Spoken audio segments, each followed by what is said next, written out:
matter of University of Hyderabad, and he has a number of qualifications. He has a number of a member of a number of professional bodies. He hails from the electronic sciences and technology department, and he has a number of consultancy projects and a member of professional bodies of Telangana Academy of Sciences, and has a number of publications and patents. The conference proceedings number around 110, and he is cited by many people. And if we consider, the titles are many, like the 8-bit integer true periodic orbit, and he is a specialist on what we call manuscript writing and journal metrics. He has been quite considerate to come here for addressing us all. Sir, I request you to kindly I apologize for not being able to introduce you properly. I request you to kindly address all our students at this point of time and deliver the topic, the lecture on your topic, that is research manuscript writing and journal metrics. Thank you, sir. The topic given to me was research manuscript writing and journal metrics. But prior to that, we will talk a little bit about what is research, although you were aware, or you got trained for last two days about different stages of research or different aspects of research. But still, to make it little complete, I will take you around the journey of a researcher, starting with what is research and what is our role there, how to identify a problem, then how to approach to solve a problem, and what are different steps, stages, all these things. In 1.5 hours I will take you to the journey. Altogether, it is an amalgam of what you have studied or what you got trained in last 2 days, but with a slight different essence, right? Feel free to talk or interact with me during this whole thing.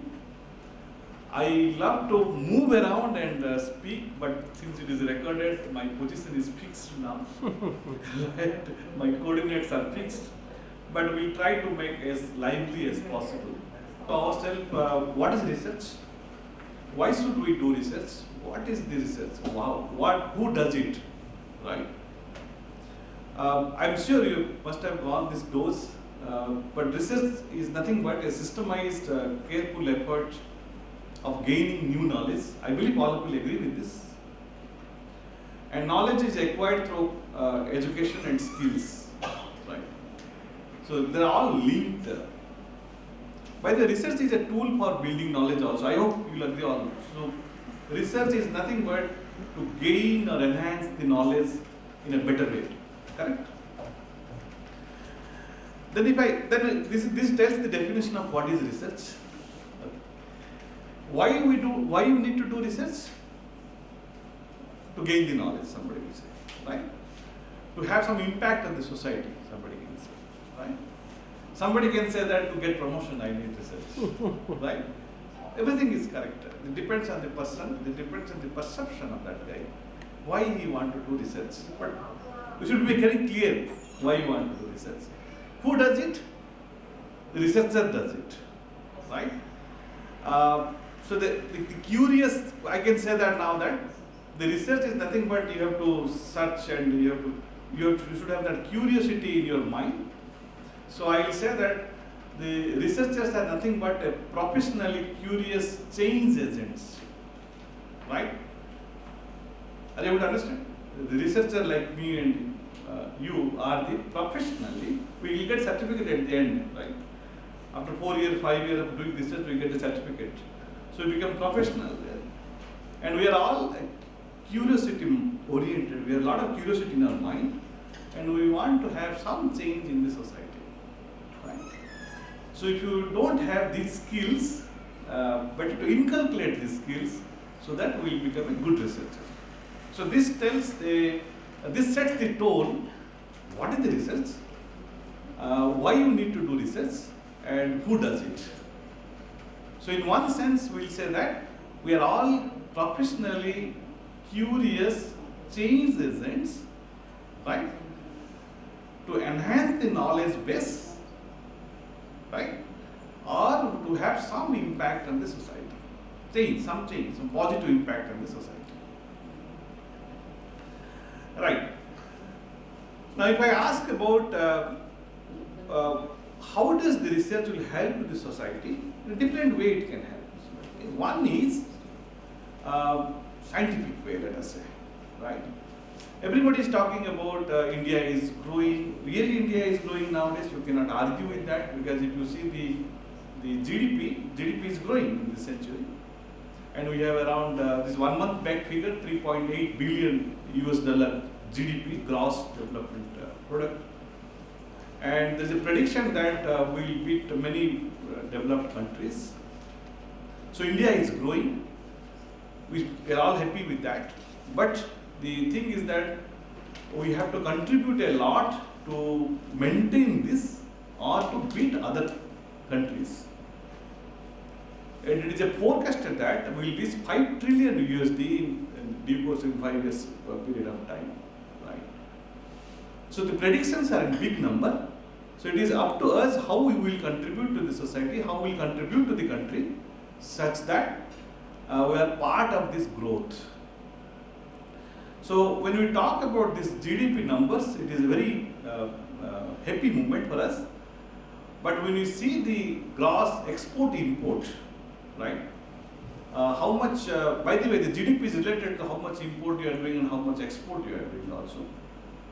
So our exports are less than the import. Import is more. So we have a negative trade balance, right? And the negative trade balance is increasing in some of the prominent sectors. That means we are growing, but still we are importing a lot, right? Now, can some research or can we contribute to the country in such a way that we can minimize this trade balance?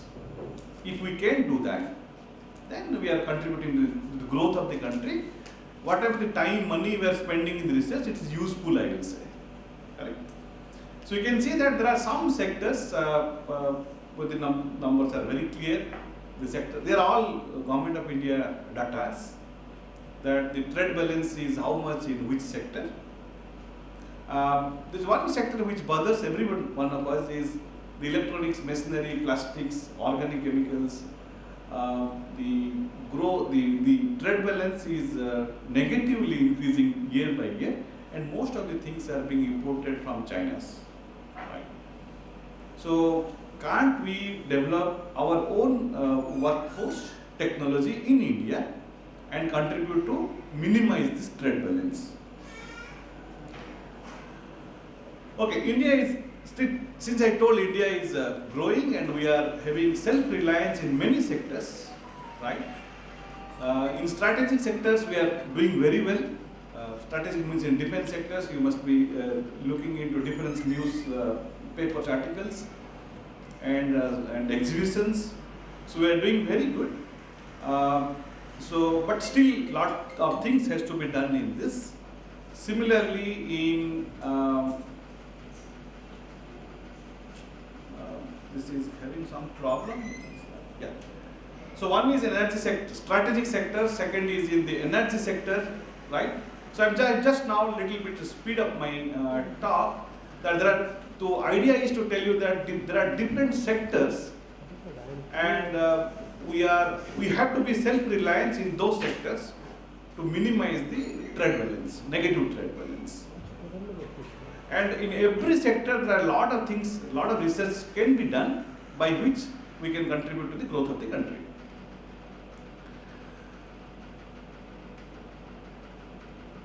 In health sector also, mostly the equipment, health-related equipments, if you go to any hospital, you can see that they're all imported, right?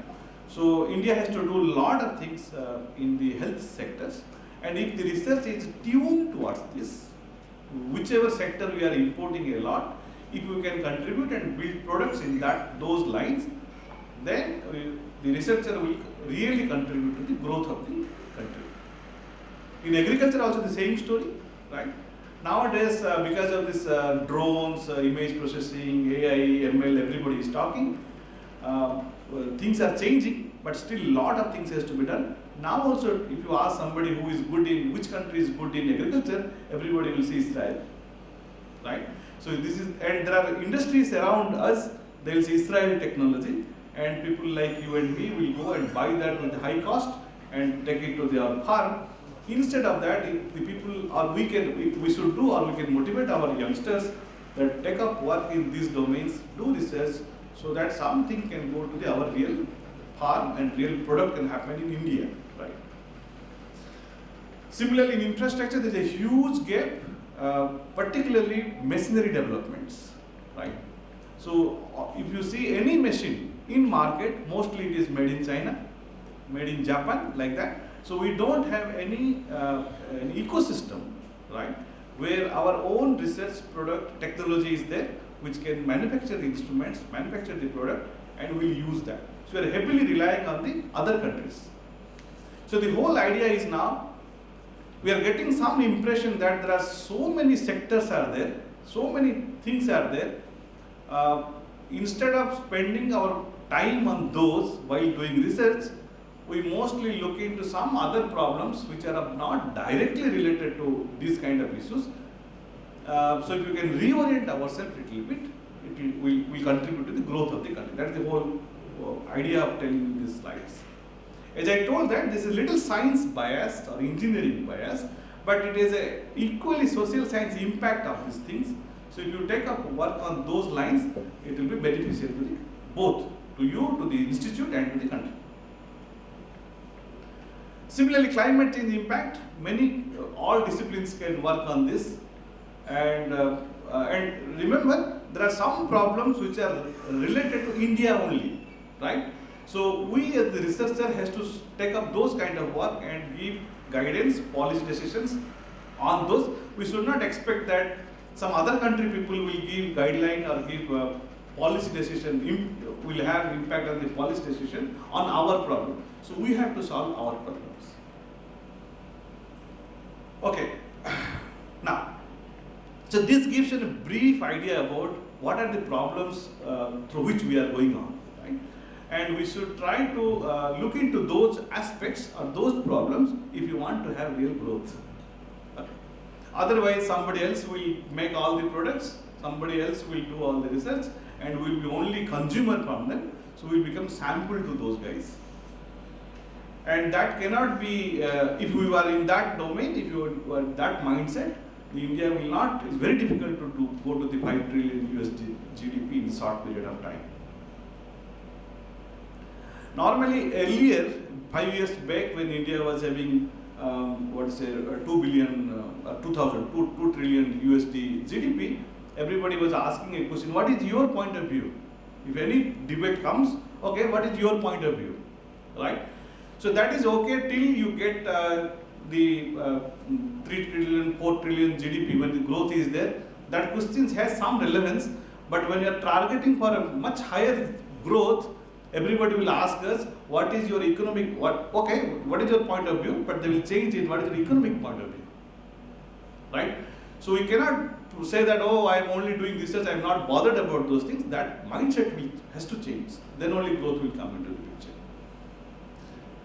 And many times we say that, okay, ये चलता रहा है, let us चलते no, right? ऐसा है no. Last 20 years it is like this, it will be also like this. That mindset also will change, and this has to inculcate from us, right? Because we are the forefront in this domain. So we have to think in that line, then our next students will think in that line. When the students think that line, the country will grow.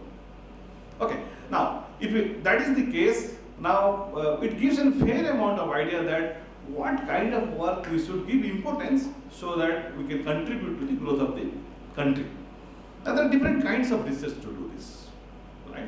Everything is not scientific research, because I can see there are many different kinds of participants here.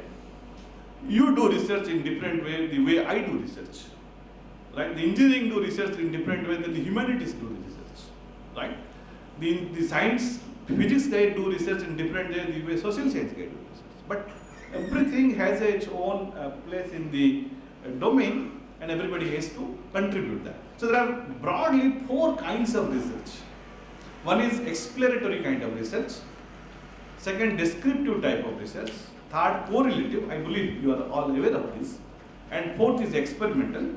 Mostly the science and engineering guys sits into the experimental. They do experiment in the lab and get result and tell that, okay, I did in this way and I got this, right? So there's a definite result in those experimental kinds of research.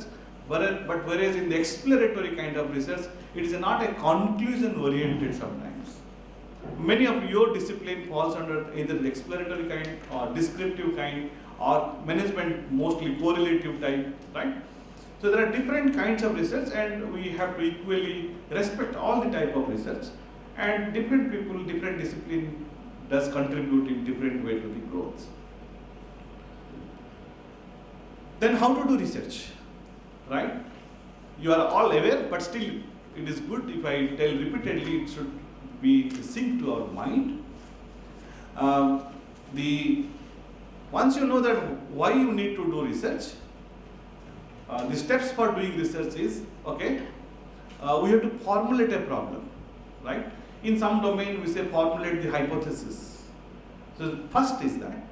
Then we have to do literature survey. We have to see that who has done what in that aspect, what is their views, right? And does there any gap in that? Does there any chance or scope to enhance the knowledge base? Then we have to conduct the research. Once you identified the problem, you did literature survey and identified the gap, then we have to conduct our research, right? So different disciplines conduct research in a different way. Some discipline will say, I will do field study and conduct research. Some people will say, I will go to some different ocean or different jungle, I will do research there. Some people say, I will be in the lab, I will do the research. So we have to do the research. But whichever discipline you are, you have to do research in a responsible way. That is the main thing, right? We have to conduct our research in a responsible way. Responsible conduct of research. We have to follow the ethics of research. Once we did all the research, 3 years, 4 years, 5 years, whatever time you spent in doing that, then we have to disseminate it, whatever findings you have. If it is really worth to disseminate, we will disseminate. We should not publish for the sake of publishing the paper. When you think about publishing a paper, you should have enough data. You should have a conclusion on that. Then we publish. Then one will write thesis and get your PhDs. But if it is a science or engineering oriented, then we go for the building prototypes. We protect the intellectual properties. We look for investors who can invest in your product or findings. Then it goes to the market. Remember, some of these lines, the IPR, VC, market, are also relevant to social science researchers, right? It is not only science-based research. Okay, so when we do research also, every researcher should have some value system in that, right? What are the values we say? You should have respect to all the researchers, right? You should follow certain ethics on your conducting research. For example, when you do field study, when you have questionnaires, you should particular about what kind of questions you are asking, how to conduct the survey. There are some guidelines on those things. You should have knowledge on that, and you should follow those things. Right? Here mainly. So once you know about up to these, we have to ask, normally we do problem formulation, or we say that you design the research, right? We say research design, right? So when you design the research, you have to ask certain question to yourself before proceeding or before finalizing your research problem. What are the questions you have to ask yourself? Okay, if I do this work, am I contributing to new knowledge, right? Am I solving some challenges in the society? Whatever I am doing. Am I correcting some already reported things in the literature? Am I developing some new methods while doing this? Whatever you will do, you have to ask this question to yourself. At the end, my study is towards My research is towards to develop a new method? Is it towards to correct some errors in already published literature? Will it improve the human conditions? Will it improve the societal conditions? There are some of the questions. There are many such questions. You have to ask this question to yourself. And if you should get minimum 1 or 2 yes answer to this. If you are not getting yes answer to this, there is some problem in your research design itself. So we suggest that you go back, rethink about research problem, right? Because you will spend 4 years, 5 years. Your supervisor will spend 3 or 4 years on you. Government will spend some money on this. Your parent will wait after 4 years, 5 years, my son or daughter will get some job. But if you are not designing your problem accurately, in a better way, very unlikely that you will get good success at the end of this training period. At the end, PhD research and training, I will say, right? So you should get at least 1 yes answer to these questions. More than 1 is better. The more yes, the more better your design is. So once you have designed your research, you have identified your problem, we do literature survey. Literature survey is mostly to see in your domain who has done what and where they are published, and you have to study them, right? Otherwise, somebody has already did that study, they have published, this disseminated it, you will repeat that work, right? There is no point in repeating the same thing. Whatever time, money you are spending, there should be some contributions. Right? How do you know if you don't do the literature survey? So literature survey is important for that purpose. When you do literature survey, particularly in the science and engineering, there are different databases are there. Like Scopus is a database, similarly IEEE Explore is a database, Web of Science is a database. Through those databases, we search the relevant keywords and get to know that who has done what or not. Once we get those paper titles, we go to the journals and search those, read those papers. Mainly to understand who does what, and it will help you to identify the gap. So many a times, the students in the early career, or the PhD candidate in the early career, they jump into the field work, they jump into the experiment without spending more time on literature survey. Then at the end of 4 years, they will find that, oh, whatever I am doing already has been done by somebody else. Right? Then it becomes very difficult to reorient that student and redo some of the works, some of the analysis, which is very reluctant because he or she has spent already 4 years in that. Right? So it is always suggested that you spend more time on literature survey before jumping into your problem, jumping into your work, real work. You should know. The more strong literature survey you have done, the much more better outcome you will get, irrespective of the field of research. Okay, so when you do literature survey, there are quick points you have to see. Is it relevant, whatever paper you are studying? Is the information provided a superficial or in-depth that author has given? Is the information is reliable or error-free? You have to check all these points. And normally in the initial period of your research career, supervisor helps you to find some of these answers to this. So initial periods, we all do with a mentor. The mentor will tell, okay, read these papers. Initial period, right? Because he or she knows that what kind of work you are doing and in where those kinds are published. So he or she will guide you that you look into these papers. Because he or she has already got training. So now, yes, please. Okay. So now, this is another point where we insist students or the early researchers to do. Once you have identified this problem, you have done the literature survey, you identified the gap, please prepare a research proposal. That will be a blueprint to you. That will guide you what to do next. Otherwise, you will be, there's a good chance that you will be diverted while doing the research in your 4 years, 5 years journey.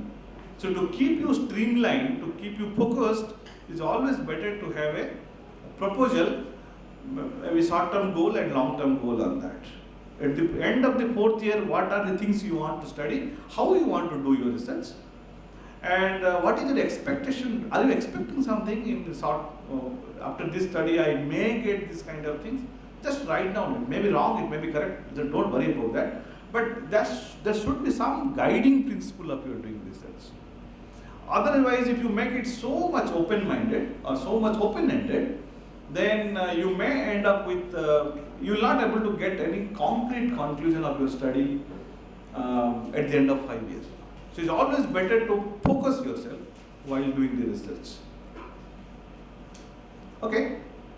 So while preparing this kind of proposal, we insist students or the student or the candidate who comes for the early PhD that you tell your objective, what you want to do, right? What is your aim? What is your objectives?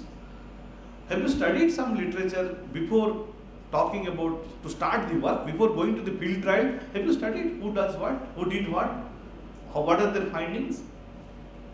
So that you will get to know that where to publish also. And if you do good literature survey, you will know that where to publish also. How you want to do?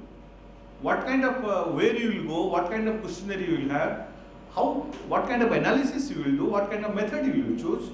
If it is science oriented, what instrument you need, what software you need, all these things should be decided. It should not be like this, you went, after 4 years you collected the data, you don't know which software to use, how to do data analysis. You should get trained at the beginning so that you are focused, you know what are you going to do. You don't know what result you will get, but you know what you are going to do and how you are going to do. Right? Similarly, in the proposal itself, we train candidates or the students that how to write reference and how to use them also. They are all, in a sense, the research methodology course covers all these things part. So you should be strong in that. Once you are strong, your life becomes research like 4 year, 5 year till PhD. It becomes very simple. Right? Otherwise, the PhD journey or research career journey is not a smooth journey, right? With ups and downs like a sinusoidal wave. So, but the more clarity you have on your work, what are you trying to do, the much simpler your life will be. So in the proposal when you write, we insist that it should be clear. It should not, don't put more jargon on this proposal. It should be focused, concise, logical, and in simple English, right? Everything has equal amount of weightage when you write the proposal. Remember, you are writing the proposal, it gives you a direction in which next 3 years or 4 years will go. Is it it makes sense to you guys, or it's a different thing I am talking? Is it okay? It makes sense what I am talking? Yeah, because I am not getting that any sign that you are understanding this. I believe you are understanding this. Any problem, you just stop or interrupt me, and I'm open for discussion on this because this is a workshop kind of, right? So before now you decided that okay, my problem is identified, I did literature survey, I wrote the proposal, everything is set, now I will go for conducting the research. Conducting the research can be in the field, it can be in the laboratory, wherever, it depends on your research design, research problem and objective. Normally if it is in the science oriented research, we take ethics approval. There are different kinds of ethics body. We take their approval. Similarly, if it is a social science or humanities or anthropology related subjects, you also have to take ethics approval for clearing the questionnaire. You cannot ask anything on those questionnaires. There should be an ethics body in your institute. They will look into those questionnaires and give a green signal that yes, these questionnaires are okay, you can go ahead, right? So while making the questionnaire, you have to be very clear or very concise, conscious that you are following the ethical guidelines. Many times people don't do this, and later on they will end up with the problem, right? So ethics is a course. Ethics is a topic. If you don't follow it now, you violated it. After 30 years, you will fall trap into that. So you cannot escape it. So if you are doing research, better to be aware of these ethical procedures and follow these ethics while conducting the research. Good. So you have now got some points. You have identified the problem. Your proposal is ready. You got the ethics approval. Then you are ready to start your work. Work starts, right? As I was telling, particularly the research is not a smooth car. It is many bumps will be there, right?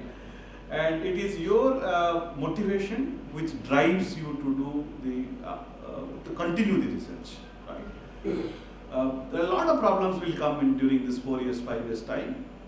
Somebody will say my health is not good, my wife job is gone, my husband job is gone, my son has a problem. Many things will come. Financial issue, equipment, science-oriented equipment issues, right? Personal issues. So all these things will come in this period. It's a testing period. But once in a while you will say, oh, I got some conclusion. I did something and I found something. We got lot many excitation on that. Then we say, okay, fine. I have studied this with all these kind of problems. But remember, only your motivation will, your interest will drive you. No other factors will drive you to conduct a good research. Your own motivation and your own research, own interest will drive you. So once you get some good result or good conclusion, you will say that, okay, I will start writing now. Then now only writing comes. So before writing all these things you have to see. And while collecting the data, while interpreting the data, while analyzing the data, you have to be extremely careful. Many times we have seen the students in the early career, they manipulate the data, right? They forcefully fit the data with some correlation graphs. Those are not acceptable. So we talk about data falsification, data fabrication, data plagiarism. Right? You have to be extremely careful about this. What are the difference between these two? Without doing experiments, some candidate will come with the data. They'll dream at night and tomorrow data is ready. Right? That's called fabrication. Falsification, they will remove some data points. 2.3, 23, 32 they will make. Right? Because it's fitting, no.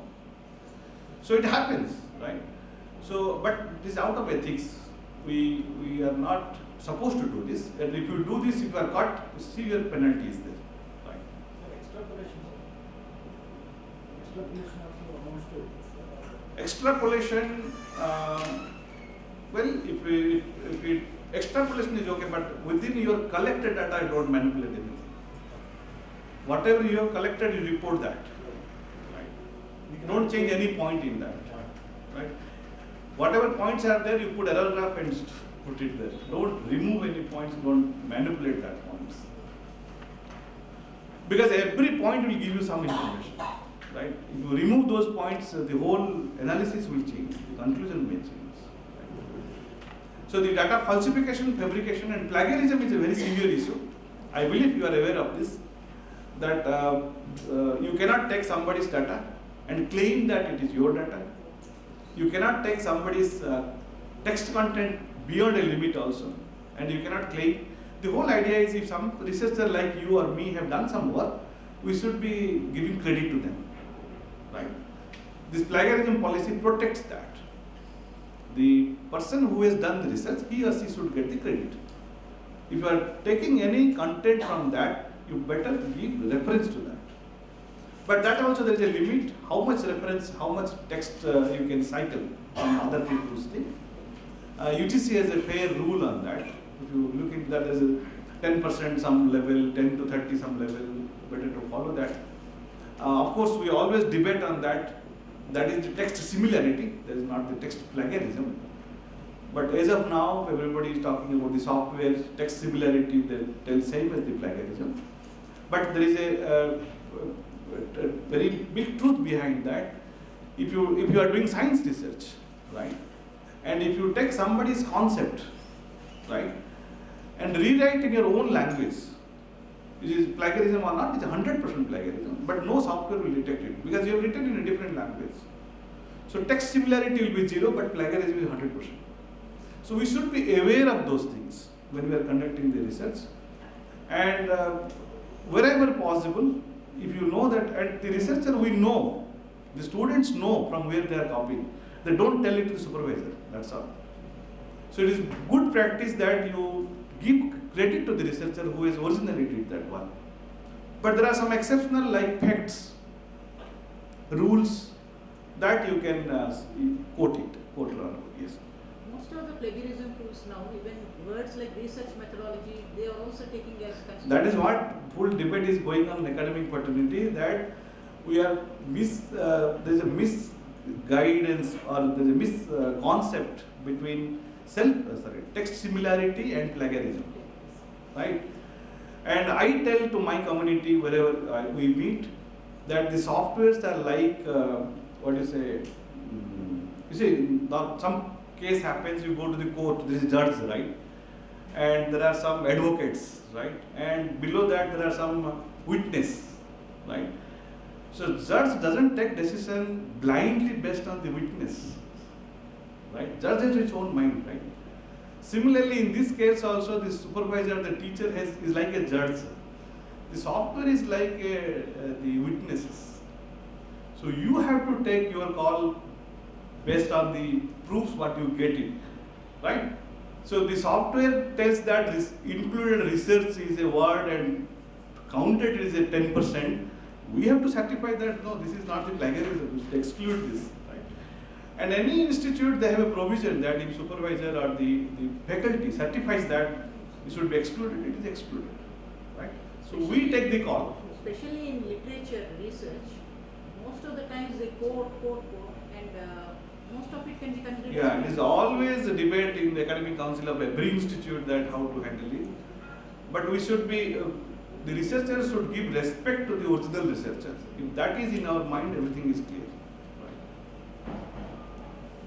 Okay. Let this continue and then we'll have session for interaction. Yeah. Okay. So now, so you have done the research, you got some results, you are aware of these things now, and there are severe penalties if you have encountered any plagiarism either in your manuscript or in your thesis. Every institute has a panel now, integrity panel, they look into those things. It is not that, okay, I have written something, my supervisor could not notice it, software could not notice it, I publish it, but it will not leave you. After 30 years or so, it can come back and somebody can prove that you have taken concept or that you have plagiarized my content. After 30 years also, you will be penalized, right? There is a good chance that if your thesis is plagiarized and while submitting the thesis it was not noticed, after 30 years somebody noticed it, your PhD also will go, right? You should be aware of all these things. Then we write research papers, correct? So it should be also clear that we have done so much of work, right? And why you want to write research papers? Right? There are different people will have different reason for that, right? I write research papers, somebody can say, because that will increase my CV and I will get promotion on that, or I will get increment on that. That may be one reason. Somebody can say that, okay, I have done some work, now I have to tell somebody else, others, that I have done this, I got this. So you should know it. I write because of that, right?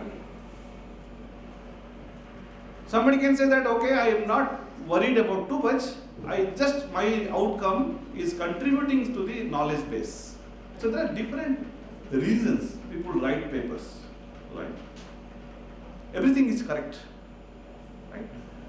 But while writing the research paper, you should be little bit careful about the things, when to write the paper, how to write it, and what are the ethical clearance on that. So normally people, I have seen, they write because of sake of writing papers. Nothing will be there, but they will write. There are some experts out there. So if there is no significant result in that, there is no significant message they want to convey, still they will write, and you will find 10 pages, 12 pages on that. But if you read it, you will ask yourself, what did this author wants to tell? You will not get any answer to that, right? Because that guy is written because he wants to write. He wants to increase the number. So nothing significant. So we should not write a manuscript when there is nothing significant to report. And if you have no confidence on the data, because you collected the data, but you know that I have done some error while collecting the data, based on that, don't get any conclusion and write it. Better wait for better data, recollect the data, reanalyze, and based on your conclusion, you write it.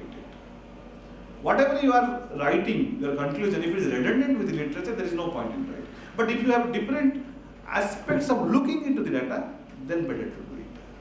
Right? Same data, same kind of analysis, same kind of conclusion. What else? He has done for 10 students, 100 sample, you will do 150. Somebody will then they will say 100 sample data, that is conclusion, 150 I did, this is my conclusion. That's not a good way of doing it. Okay? So before writing, better ask yourself, what is the information I want to communicate? Should be clear of this. The more clarity you have, you can write the things in a better way. How significant, useful it is. Do my findings significantly extend earlier work? Is it redundant with my previous work? There are questions you have to ask yourself.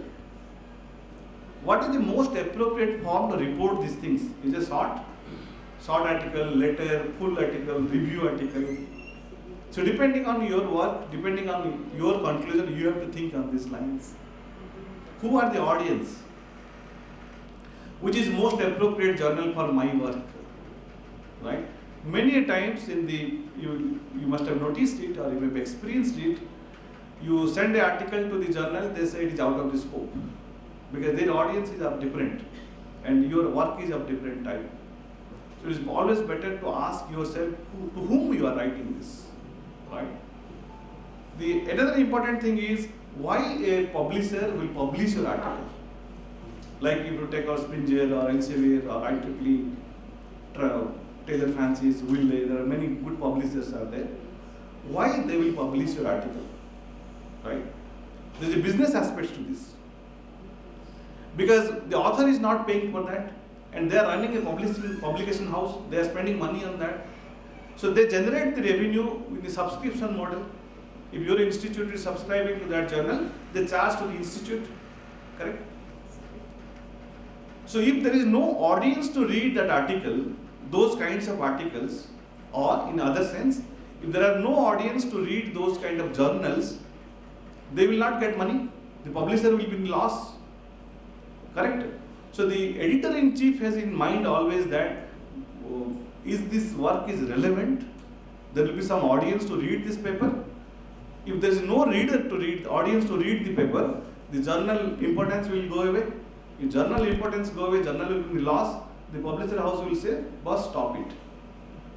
Right? So you have to ask yourself, you have to put you in two different ways. As a researcher you have to put, and also as an audience you have to put, as a reader you will put. Will you read this kind of article if your friend has published it? If the answer is yes, then, so you have to always think in both the aspects. As a researcher, what informations you are putting, what is your finding, is it important or not? Second, is it useful, somebody will read it or not? You can't think, oh, I will publish, I will see after 100 years somebody will read. But that doesn't work, mostly, right? Okay, so stages of writing. So these are the questions you have to ask. The more positive answer you have to these questions, you are in a better place. Normally, before writing, we gather the data, method, literatures, draft the outline, no narration, just we call it a pre-writing stage, right? Compose tables, figures, references, then write one section in one sitting. Don't think that I will write by tomorrow is deadline, I'll sit today night and write the whole manuscript. It is not a good idea. It is not advisable to do it that way. You spend time on that. One section in one sitting is the best way. So when you outline the manuscript, you ask yourself again. These are all you have to ask yourself, and you will get the answer. Nobody's. You are the best judge of your, best mentor of yourself. Right? What is the problem? Because you are writing manuscript now. You have done research based on your research problem. What is the problem you are trying to address? And what is the research question, or what is the hypothesis? Right? That should be clear in your introduction section. Every paper has an abstract, introduction, method, results, conclusion. In that way we write. So introduction normally covers what is the problem you are trying to address, and what is the hypothesis on that, what is the research question on that. Similarly, how you did it, what is the method behind your work, right? What did you find? What is the meaning of your result? Normally, in the early career again, they will say, I did this study, I found this table, they will give. They will not write what the meaning of that table, right? Of no use. So you have to explain what you got. And also the important thing is, you have to write why you got like that. Very important. What you got, why it is like this. Right? You have to explain that. Because the reviewer or the audience or the reader always want to know, okay, this person has done so much of work and he got this, but what is the analysis on that? Why it is like this? Then only something will come to the policy level. So why the results are like that? Why the results are like that for the study? The researcher has to write it. The more you focus on that, you are in a better place. The sequence we follow is title. You have to give a title of your study, title to manuscript, method, introduction, results and discussion, reference. And every paper has to be has an abstract section. Normally, we ask students to write the abstract at the end, right? So when you draft a paper, manuscript, we ask students to first think about a title of his work. Title should be very crisp. Within 40 characters, you have to frame the title. Method and theory write first because he has done the work. Then come to the introduction because he knows all these things, but he writes in this order. And we ask him to write the abstract at the end because abstract is a very, very important part of your work. This is a mirror like. By reading 150 words, the reader should be able to know what is there in next 10 pages, right? So it should be very crisp and should cover everything. So once the student writes all the things, he knows how to write the abstract. Okay. So the title should be less than 40 characters. It should have author. Many times we see the papers, manuscripts, when they write author name as a doctor, this and this, professor, this and this. They are not allowed. You should not write like that. You just write your name. Right? Corresponding author's name, author affiliation, keyword, disclosure, acknowledgement. This should be in the title page. Of course, it differs from journal to journal. You follow the journal guideline and do the title page. This is a very contention issue, right? The authorship. To whom you will give the authorship? You have studied, you have done the study, right? You got some conclusion, and somebody guided you, or somebody mentored you, right, in the early career. So who should get the authorship, right? Somebody who has the idea, who gave you the idea, he should get the authorship. Somebody did the work, he should get the credit, authorship. Somebody wrote the paper, he should get the credit. And normally we give in this way. If somebody has done the work, we are giving credit as authorship. Somebody wrote, get credit. Somebody give facilities to run the experiment. If science oriented, some laboratories, sometimes we give credit. The other one is very dangerous, that ghost authorship or the gift authorship. Because he is my supervisor's friend, I gave authorship. Because my supervisor told, I gave the authorship. I have not seen that guy. Right? Because he is my roommate, I gave authorship. Right? This is not acceptable. Right? Whoever has contributed to the manuscript, contributed to the work, you should give authorship to them only. Right? Even if your supervisor tells, you should be able to tell that no, it is not a correct practice. I will not give it. Right? You should be able to tell that. Supervisor will respect your decision. Right? Normally it is, very rarely it happens. Whenever it happens, you should tell that things. Right? So author order is again a very discussed topic, particularly in India. And author order, in some discipline they say we follow alphabetical order, right? In some lab they say the supervisor should be first author. In some lab they say the student should be the first author, right? But we will not have much discussion on this. But author order plays a role in identifying the contribution of that guy, right? Because in the UGC rule of authorship, you see the first author and the supervisor takes the credit equally, right? When you see the points score, of course we don't believe in that, but there is a rule, we have to follow that, right? So in principle, if the who has contributed a most should be the first author, right? If you are not following the rule alphabetical order, right? So you should be aware of all these things. Okay. So then your abstract title is over, 40 characters. Authorship, you know now whom to give authorship, who normally should be credited for that. Your abstract should be, we should write, we ask student to write the abstract at the end actually. And it is like a mirror. In 150 or 200 word you should write abstract. And for writing the title also there are different guidelines. It should be non-declarative title or declarative title or interrogative title. Depending on your work, you have to put it, but not more than 40 characters. Try to restrict it to that. Abstract need to be the most polished part, right? It should be self-contained.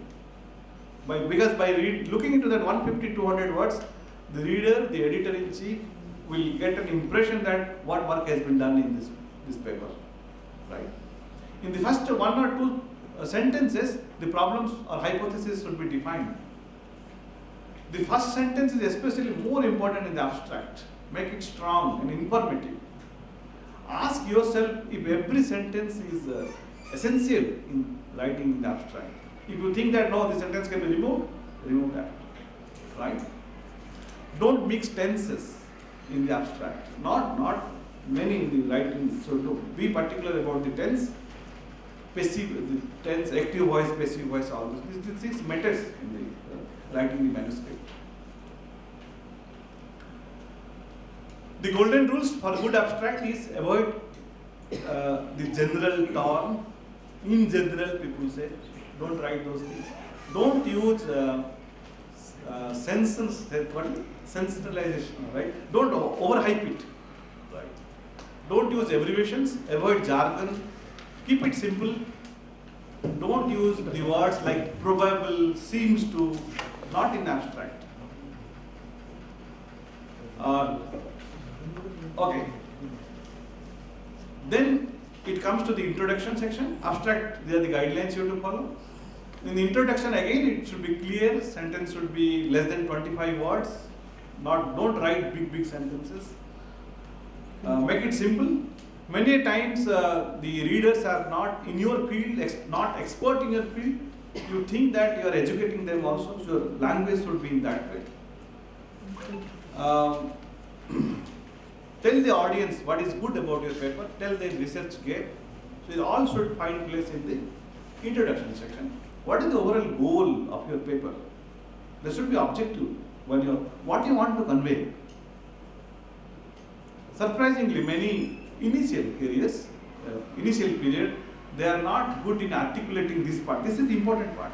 What is your selling point? Your selling point is clear and strong, you will be able to sell your paper. Right? People will read your paper. Why was the study done? What is the procedure and purpose, importance? You have to define it. What is its significance? Why it is why it is important? Articulate it in a simpler language. Literature review have been done adequately. What is the gap? All these things, the more strong answers you have, you are in a better place to sell your paper. Sell means more audience, more reader will come to read your paper. Right? So many times people in the early career of research, students writes introduction without asking this question to themselves. So these questions, they will come up with the introduction, and the faculty ask this question to the student. What is your selling point? Why people will read your paper? Right? The more better articulate you are at this stage, the better chance that reader will read your papers. If you are confused at this point of time, no one will read your paper. Right? If no one is going to read your paper, the editor-in-chief will not accept your paper. So you will not find the paper in your journal. Then what were the methods? What is your strategy? Why are you studying the problem? The same thing in a different tone.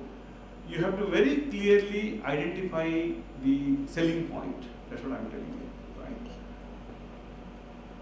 Many times students do mistake in criticizing others' work in the introduction section. Don't do that. You put your point of view. Don't criticize others.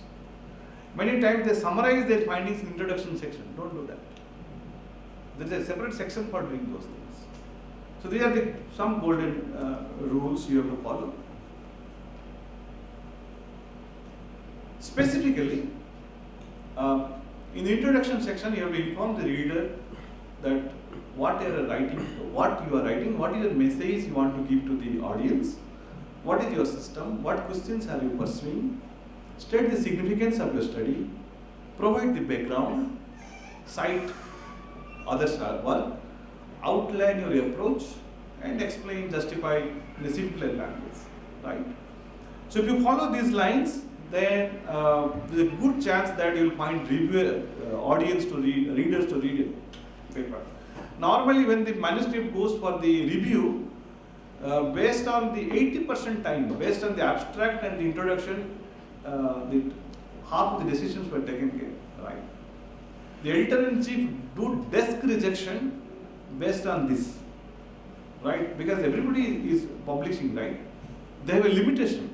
They cannot publish 200 articles in a month. So everything is a page charge, everything is a business behind that.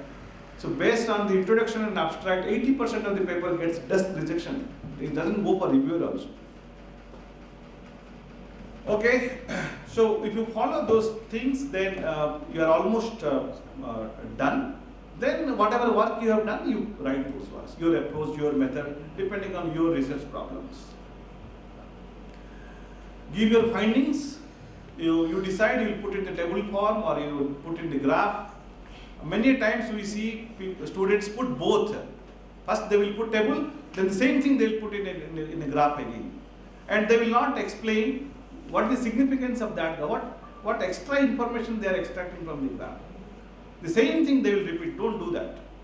For one finding, if this table is enough, you are not telling any new information from the graph. If you are not doing any trend analysis, if you are not doing any error analysis, why to put again graph for the same table? So result is again a hard. You have to, in shortcut I can tell you that, you put your results in a tabular form, then you say that what is the, or in the graph, you have to say that what is the observation from the graph. What are you observing from the graph? If this is increasing, that is also increasing. This is an observation, right? The most important thing is why it is like that. Many times students skip that why part. They will say, okay, I collected the data and plotted it in figure 3.2, right? And from figure 3.2, we observe that as x increases, y increases. But why? That is most important thing, right? Under which condition it works? Whatever conclusion you are getting from the observation, is it universal? Or in these conditions only I am getting these things, right? So these are the important things the reviewer looks into it. And these are the important things from which the audience or the reader will get benefit out of this. Now, you have done your work, right? You wrote the paper. Next job is you have to see where you will submit it, right? So there is a guideline also. First thing is, you have done literature survey, you know that what are the papers, from which journals you have taken the papers. So that should be your first target. If some journal lets you cited 4 or 5 papers, you know that the journal is publishing this kind of work, right? And again, in your field, you will know that, okay, these are 8 to 9 journals in your work, right? That should be known to you within 1 year of your research. What are the good journals in your field? What are the good conferences on your field in India and abroad? Who are the research groups working in your area? These 3 you should be knowing at the first 1 year of your research career, right? So that you can follow them, what type of work they are doing, right? Then when you talk about the journals, every journal gives aims and scope. What kind of work they publish? Your work should match with them. If I am doing a work on physics, I should not publish in biology, right? Focus journal. Physics focus journal only I should focus. So in initial period, your supervisor or mentor will help you to find this matching, but you should know this, learn this thing. There is one more scam is going on, article processing charge, right? You should be extremely careful, right? Nowadays, even Nature is also asking money. Right? If you want to publish in Nature journal, they also ask money. And there are other journals in Charminar also they ask money. Right? So it is our responsibility, our job to know the difference between this. You cannot say, if you are asking money, it is bad. It is not, I am not telling that. But there are some predatory journals, there is no review, nothing, you pay 5,000 today, by tomorrow your article is published. Never do that. Don't send to them. Right? If you publish in those kind of journal, no one is going to get any benefit out of this. Neither you as a scholar, nor the institute, neither the country. Right? It's waste for everybody. There are some scam people, they only survive because of these things. So don't send paper to them. It doesn't mean that I am discouraging you to send to Nature journal. Nature also asks money. Their business mechanism is different. They say that if the author will not give money, they have to ask reader to pay money. Correct? Somebody has to pay money. There is a business. Now, if you ask reader to pay money, your reader base will be limited. So they want to make readers free. Reader can read any paper, right? But who will pay that money? The author will pay that money. That's how this article processing charge meaning is. It is, they say open access, but you know the difference between open access and predatory journals now? You should be very careful about that. But if I say IEEE journal also, beyond 8 pages, they will also ask the extra page length charge. It doesn't mean that they are bad. Nature is not a bad, IEEE is not a bad journal. But when charge comes into picture, you should be careful what is this charge. And when they say open access journal, you should be able to distinguish between open access journal and predatory journals, right? There are different ways to know that. We ask in any, when we say people, or when we sit in any committee, we see that in the CV he has published 50 papers, 49 are predatory journal. When I ask, the candidate says, oh, I didn't know this, right? So it is our responsibility to tell you that there is a difference between these two and don't incline towards that part. And in your CV, if you have 10 good best journals in your field, at least one in this, your CV is damaged because of this one, right? So don't go into this part. You look into the editorial board to know which this belongs to which kind of journal. We also see editorial, who are the editorial board of that. If journal is not known in your field, if you are doubtful about the journal, by looking into the editorial board and their credentials, you can easily find out, because in your field you know who are the good people, best people in the worldwide. If you don't know, then you should know that within 1 year. Who are the good people in your domain? Quality of work published in that journal. If you read 1 or 2 papers, you will get to know what kind of work they are publishing, what is the quality of their work. Many times I say that we know what is good and bad, but knowingly we do only bad, wrong things. It is not that unknowingly we do wrong things. So look into the quality of the work, what they are publishing. Indexing is also a matrix nowadays, where it is indexed. But again, there are a lot of things happens. But some kind of screening, you can say, it's a Scopus index, Web of Science index, like that. There are metrics like impact factor nowadays. Again, there is a business thing. We don't heavily 100%. If you ask me, I don't go by that number, but the whole world is going by that number. So the impact factor of the journal, right, is the main thing. Then how much time they take to review your article. If you submit an article, they take 18 months to give the review. Who will submit it? There are some journals, they take 12 months, right? So normally they write that in the journal homepage, how much time, average time they take, right? But earlier it was long time. Nowadays they are cutting down that time, because if it is 12 months, they don't get manuscript for review. Review time is more important. Then open access predatory, I think you should be very clear on that. So when you are writing the manuscript or academic papers, you have to be extremely, or you have to ask 100 times yourself, what is the innovation? What is the information you want to pass to the readers? Or what is your contribution of your work? Innovation, novelty, that is your selling point, right? What is the extra you are giving? Many people ask a question, okay, I have done this. So people like me will ask, what is great in that? So what? You have done it, so what? Right? And sometimes we ask our students, you first go to your grandmother or grandmother, whoever is the oldest family member in your family, you tell, you have done this work. The way you have told, you write in that way, and what he or she told, you tell us. If you can't explain your research in that language, that level, there is something wrong in your doing research, right?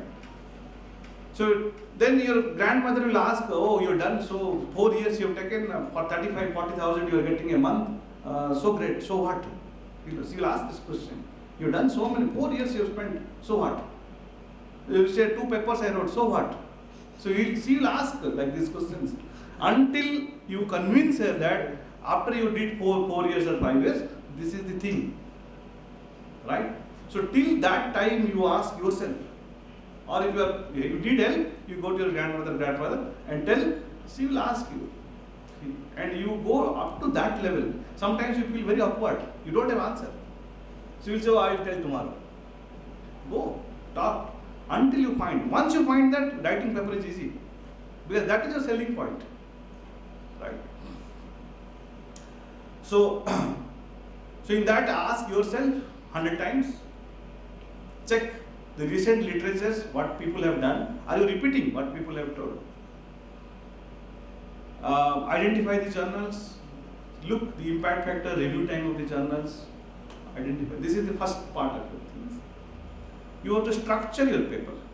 This is what we have seen. Abstract, introduction, methods, results, discussion, references. References, many times students in the beginning again problem comes, they don't follow particular formatting of these references, right? You have to follow the journal guidelines, and according to the journal guideline you have to write the references. Results and analysis is the heart of your paper, right? You have to write it in a language, in a simpler language without putting any jargon. And whatever the hypothesis you have taken care at the beginning should correlate. Your hypothesis is something, are you supporting those things or are you against those things? It's very clear. Then when you are putting it into the paper, your image quality, graph quality, table quality, It matters a lot, right? Readability. Many times students write these graphs, you cannot read it. So font size 7.5 maybe, right? So people like us can't read it. What is there, right? So you have to absolutely careful about your table quality and the data quality, I can say, or image quality, right? Somebody should be able to read it, no, whatever you are putting. So if your readability is not good, you get a reviewer comment. The poor readability just comes back, right? Formatting is an important factor, but before you are submitting to any journal, you have to follow the guidelines given by that journal, right? It is not that every journal follows the same formatting, but nowadays while for review, they take any formatting, but it should be a readable formatting style. Once paper is accepted, they translate that into their format.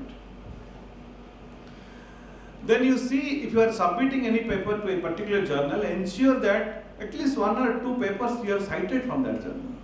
So that the editor-in-chief, when he sees that paper, he or she will get an idea that, okay, this kind of work are being already reported in my journal. It is 2 sides, I am telling you only one side, that he or she should get an impression that this kind of works are being reported in my journal, right? The other side, which is also not a very, very dangerous thing. Normally they don't do this to hijack or to hype the impact factor. Sometimes this is a scam, but normally good journal they don't do this. And see if it is relevant to your work. And when you do literature survey, also you see, are you putting the recent literature? Are you citing recent work or not? If it is 2023, you are submitting a paper, your all citations should not be before 2005 or 6. Recent work should be there. At least 25 to 30% should be within last 2 years. If you are putting 10 references, 3 should be within last 2 years. Then this is all you have to take care. Then you have to be extremely careful about writing, clarity, simple language, avoid jargons. It should be simple. You have to read it, read, revise it. You should not be in a loop that tomorrow is last day, today night you start writing and tomorrow morning you have to upload. Don't be in that. You take enough time for this. Then whatever data you have generated, you should store those data, because nowadays they will ask data availability statement, right? You cannot say, oh, I did it 6 months back, my pen drive crash ho gaya, computer crash ho gaya. It is not allowed, right? It is out of ethics. So data should be stored at a secure place. Whenever required, you should be able to reproduce those data. And you should acknowledge the people who helped you while doing the research. Many times we forget this. It is important to acknowledge people who helped you, but don't give ghost authorship. You acknowledge. So I think this is all about doing research and how to plan your work and how to write. If you follow these things, probably your chance of getting acceptance will be higher, right? And it is a skill. Paper writing is a skill. When we started our career, if you sent 10 papers, hardly 1 paper was accepted. But over the period of time, the acceptance rate is increasing. We are not 100% guy yet. But the rate of increase of acceptance and the rate of the quality of the papers gets increased year by year. Right? So thank you all for listening. If you have any questions, we are happy to answer it. Yes, thank you, Professor. So that sounds we started our scholars slowly joining and they're very fortunate to have your interaction, those few who were there in the beginning, first ever. So please, thank you, and please have a seat and let them. It was little, is a science bias little? I don't think I balanced it. And there is another thing, after you submit the paper, you get review, right? So when you get the review, there are 3 kinds of review. 5 minutes I can tell. One, it comes as a major revision, it comes as a minor revision, it gets rejected. very rarely, maybe 1% time, acceptance in the beginning, so particularly in science domains. So if it comes with a major revision or minor revision, you look into the comments of the reviewers. Somebody has spent time and gave some comments to improve your paper. Take it positively. You address them point by point and submit it. There is a good chance that it will be accepted if you take it. Care. Many times your language matters while you are answering the reviewer comments. You should be polite and there's no personal grudge against anybody. If you take care of that, it helps. And many times paper gets rejected also. Reject comes with a comment. Observe those comments. Try to incorporate those things, and many times we resubmit to same journal, or you submit to another journal which matches the same aims and scopes. But while submitting to another journal, it is always a good practice to tell the editor-in-chief that this paper was reviewed by another journal, these were comments, and we have incorporated those comments point by point. So the editor-in-chief feels that these guys are very honest, and they declare that they have submitted it earlier, they have already reviewed, some guys already reviewed it, comments they gave, they addressed those comments. So it gives a different kind of impression from that guy, and sometimes he himself will accept it.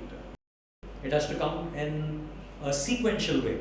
What comes as a title, what comes as an abstract, what comes as an introduction, what comes as an analysis, what comes as a discussion part, what are your conclusions, limitations, scope for further research, bibliography, references. It has to be sequential. I mean, in your mind it's all like a jigsaw puzzle, but how do you put it together? How do you organize it? That's a huge challenge. So if you can do it, there's nothing like it then. So I would just tell you, like, it takes time, anything, it is there, it's a habit. The same professor was saying, like, how many of us have learned riding a bicycle and it came naturally to us? It didn't come. Swimming, it didn't come naturally to us. It took time. Somebody told me, like, hold your breath, you'll start floating. Or the day you could open your eyes underwater, that's the day you have learned how to swim. That is called as point of inflection. You get a bend. Now you know. Like when you're driving a cycle there, you fall umpteen number of times. Something tells you, like, you got to control your fall. You got to see that you don't lose your balance. Once you know how to balance, you're going. And that's what happens here. Once you kick in that habit of writing, it just takes you like that. But that initial stages that are there, it could make all the difference wherein you get frustrated, you get irritated.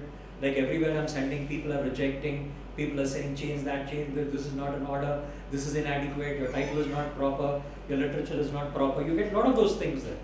And you get frustrated and you give up. And I've heard about places where people send one article to one journal, they wait, they get a review, they don't do anything about it, start off another article, they wait, they get another review asking for changes, they leave that aside, third, fourth, fifth.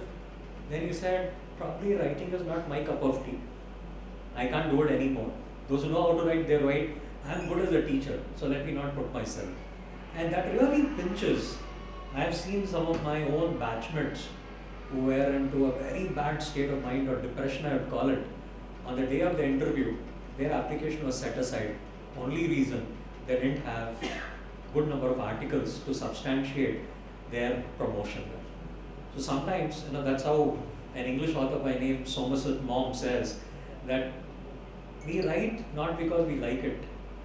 We write because we have to. At times you're forced to write. There's no option. It's like what some people in management call it as Tina. Sounds like a girl's name, There is no alternative, Tina. So I'll tell you, if you want to be in academics, you have to write. Some are prolific writers. Some people, with a little piece of writing that they do, they create what is called as some profound impact, lasting impact on the minds of the people who go about with reading their article. If I can get to my presentation there. Maybe few I've taken it from Eliswa, and maybe that you could get into. And I put the entire thing on the desktop, so you don't have to go about with thinking of any multitasking of listening and writing part of it there. If you can put it on a slide share mode, yeah. maybe if I can use it from here. Now, I'm trying to tell out as to why do people go about with writing, right? That is doing research and publishing in peer-reviewed journals. I'm just going, not for the big ones, peer-reviewed. One is to earn money, all right? The second thing is they say that it gives you scholarship. The third thing is, I love this thing which says about it makes you an independent and critical thinker. And then it says it develops what is called as your communication skills and builds your network. That's very important. And the other one is to develop your determination or whatever you call it. For me, the point when it comes to writing, I would focus more on that third thing. We all talk about 21st century skills. Anyone will tell me what they are? I'm rambling for quite some time now. So somebody would tell me what do you mean by the 21st century skills? It has got 4 C's in it, irrespective of which field you come from. I just asked my brother Ravindranath to tell me, is it a composite group of different participants? He said from science, life sciences there are a few, many from social sciences, from commerce and management. 2 or 3 is what he told me. But let me tell you that I will come to that part why I asked this part. The thing is, no one is answering me. I said there are 4 C's which constitute what is called the 21st century skills. Anyone will tell me what they are? First one is to do with communication. Okay. Second is to do with collaboration. Third is to do with creativity. And fourth is to do with critical thinking.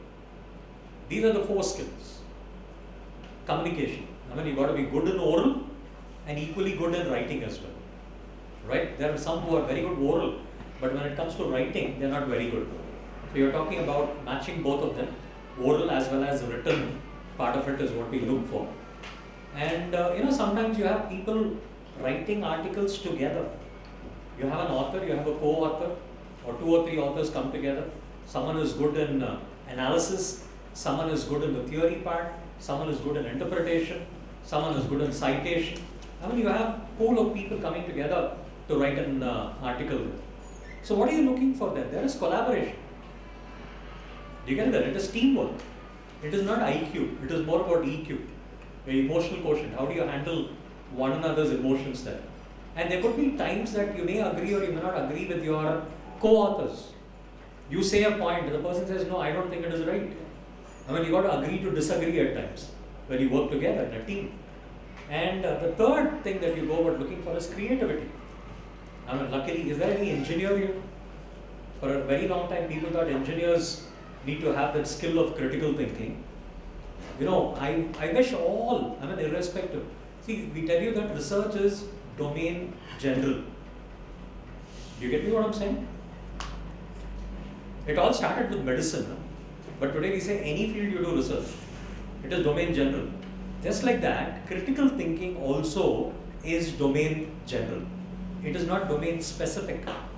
Just now we had Shiva sir speaking to you. He's from anthropology. You get it? The next person who's going to come after me is from management. Pro Vice Chancellor at HCU and all that. Rajshekhar sir. Everywhere we talk about research. There could be people from psychology, sociology. There could be somebody from maths. I had a friend by name Srinivas who worked here, retired. We worked together at Ethiopia. He retired in mathematics here. He was a doctor as well there. You require research everywhere. You get it? Just like that, what is critical thinking is? It is about thinking about your thinking. It is refining your thinking. And as a researcher, you require a lot of critical thinking. So I wish that if somebody needs, I can share that ebook which I use at NIFT, National Institute of Fashion Technology, for teaching students what is critical thinking. There is a book which is written by Paul Young and Linda Elder. Paul Young and Linda Elder. It talks about critical thinking. Very crucial. If you're not doing critical thinking, it's about questioning. Critical thinking is nothing about questions. I know I came for talking about writing, but we had a veg meal. But let me tell, somebody uses a word called chicken 65. Why do you call it 65? Is it 65 ingredients go, or first time it was sold for 65 rupees, or was it the 65th item in the menu? What exactly is the reason? Why do we call it 65? Or why are these planes of Boeing called 727 and why do they have the numbers? I mean, we got to ask questions. Somebody asked, who has written the Jungle Book, if I ask you? Anyone from literature or English could tell me? Rudyard Kipling, he's written that. Somebody asked him, sir, how come you're such a prolific writer? Where do you get such wonderful thought process to write so freely? Then he said, I have 6 wise men who have taught me all the knowledge in the world. And he said the 6 wise men are the 6 W's. And the Japanese have gone about rechristening it as the 5 W's and 2 H's. They said, how and how much? So do you ask questions? When you ask questions, your mind is probing for solution. And research begins with question. No question, no research. Is our mind questioning? And that is where I would like to put the topic. So I said 4 C's are very important. You need to be a very good communicator. You need to be a very good collaborator. You need to be creative. I mean, quite often we have used this word, people telling that old wine in a new bottle. I mean, that is fraud again, let me tell you, when it comes with research articles. I have seen someone, the same article, they show their creativity in changing the title and they get it published in 10 different places. The contents are the same. But these days you get into trouble with copyrights and people when they do this plagiarism and other thing, they all look similar. I'll tell you an incident which happened 1 week back. A girl was getting her article going for, a thesis going for plagiarism test. When she did it at OU, it showed 12%, but she was not getting the report. She had to submit. And she knew somebody at Narsimolunji, she got it done there. And again, when she brought it here, they said, we'll do it again. It showed 84. I said, how did that happen? They said, where you have already done it, get it deleted, then it will get reduced here. So there are a lot of those, this Grammarly.com or a lot of those softwares that are there. You got to be careful how do you use it for checking even plagiarism. Okay. Now, how do you go about substantiating as to why publish research findings? Why do you have to publish? First thing is you add to the body of knowledge.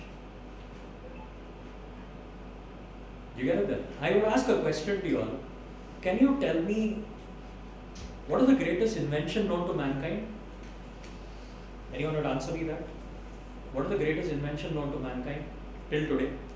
You'll say fire, you'll say cooking, agriculture, metallurgy, pottery, whatever it is. What is the greatest invention known to mankind till today? I'm getting an answer.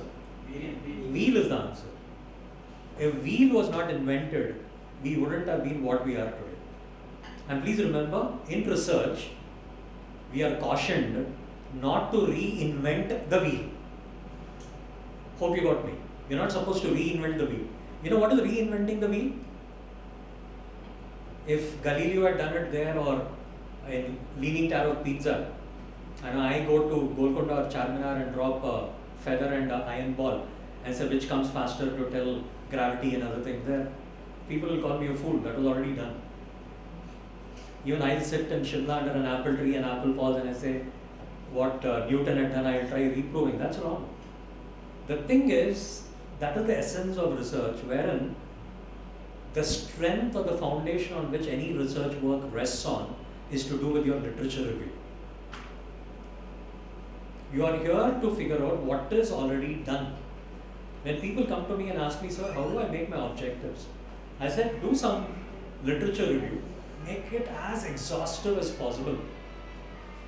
And when you read a research article, at the end you will find scope for further research. You will find limitations. Pool in all that. Make some sense out of that, whatever you have pooled. Collate all that information.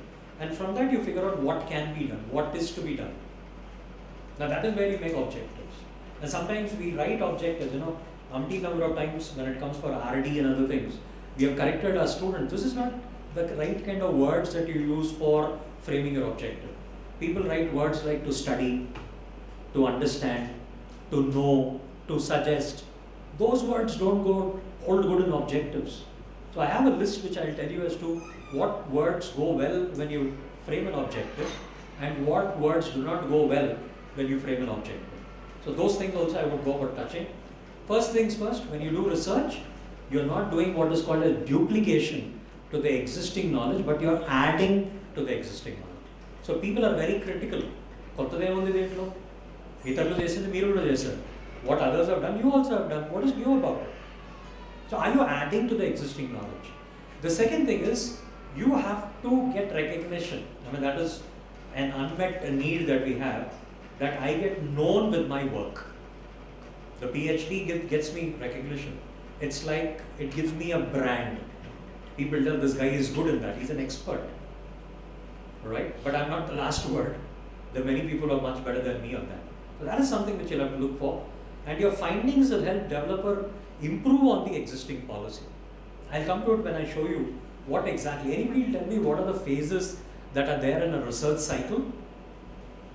What are the phases in a research cycle? I'll just get to it. Now your publication will help you advance your career. That goes without saying. I mean, that's one of the reasons. That's the reason I said I write, because I have to know. I just write it because I'm forced to at times. And you know, your name comes in. Once a research scholar, my first scholar was from Iran, and he showed an article which I helped him little, only facilitated, I didn't do much, only told him what was right and what was wrong. Why am I calling it as a cycle?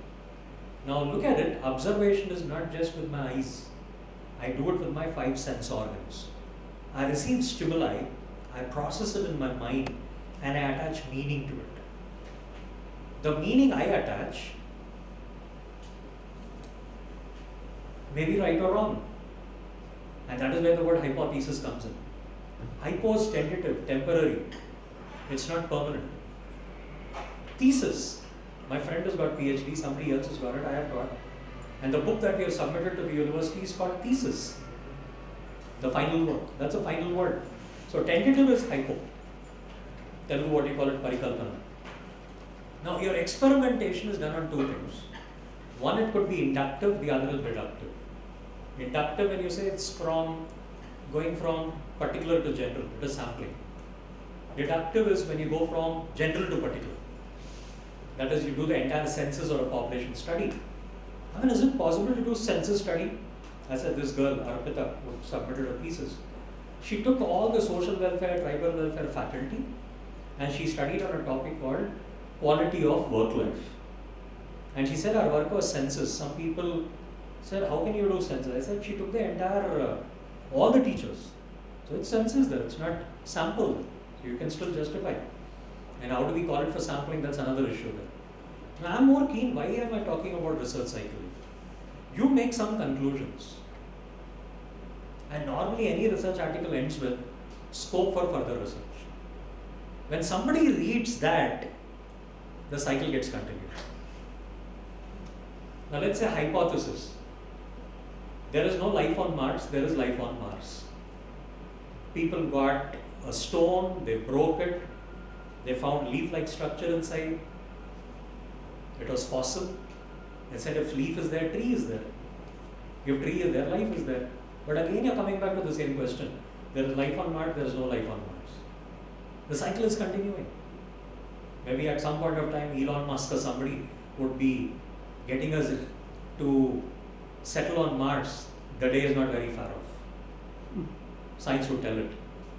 The thing is, you're talking about a cycle. So the thing is, your idea for writing an article begins with somebody's conclusion. Where someone has put a full stop, you put a comma and continue from there. The next one, and I like this quote given by Jenny Fowler.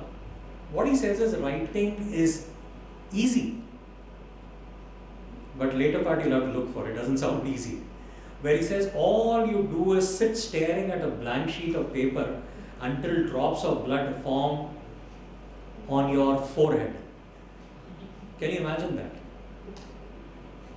Blood getting accumulated on your forehead.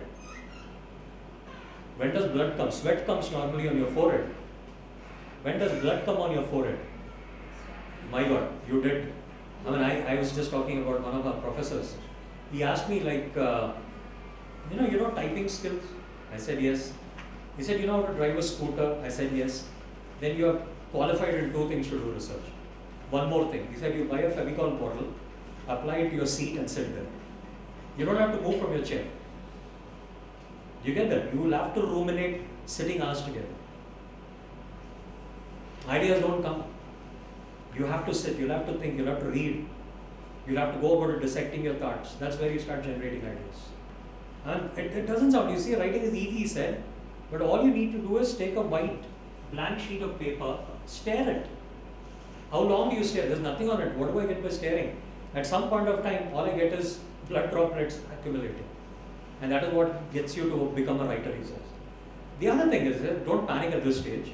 Maybe it's too small for me to read, but you could later check as to what is this flow chart all about when it comes to writing. Now, here, why do people not write?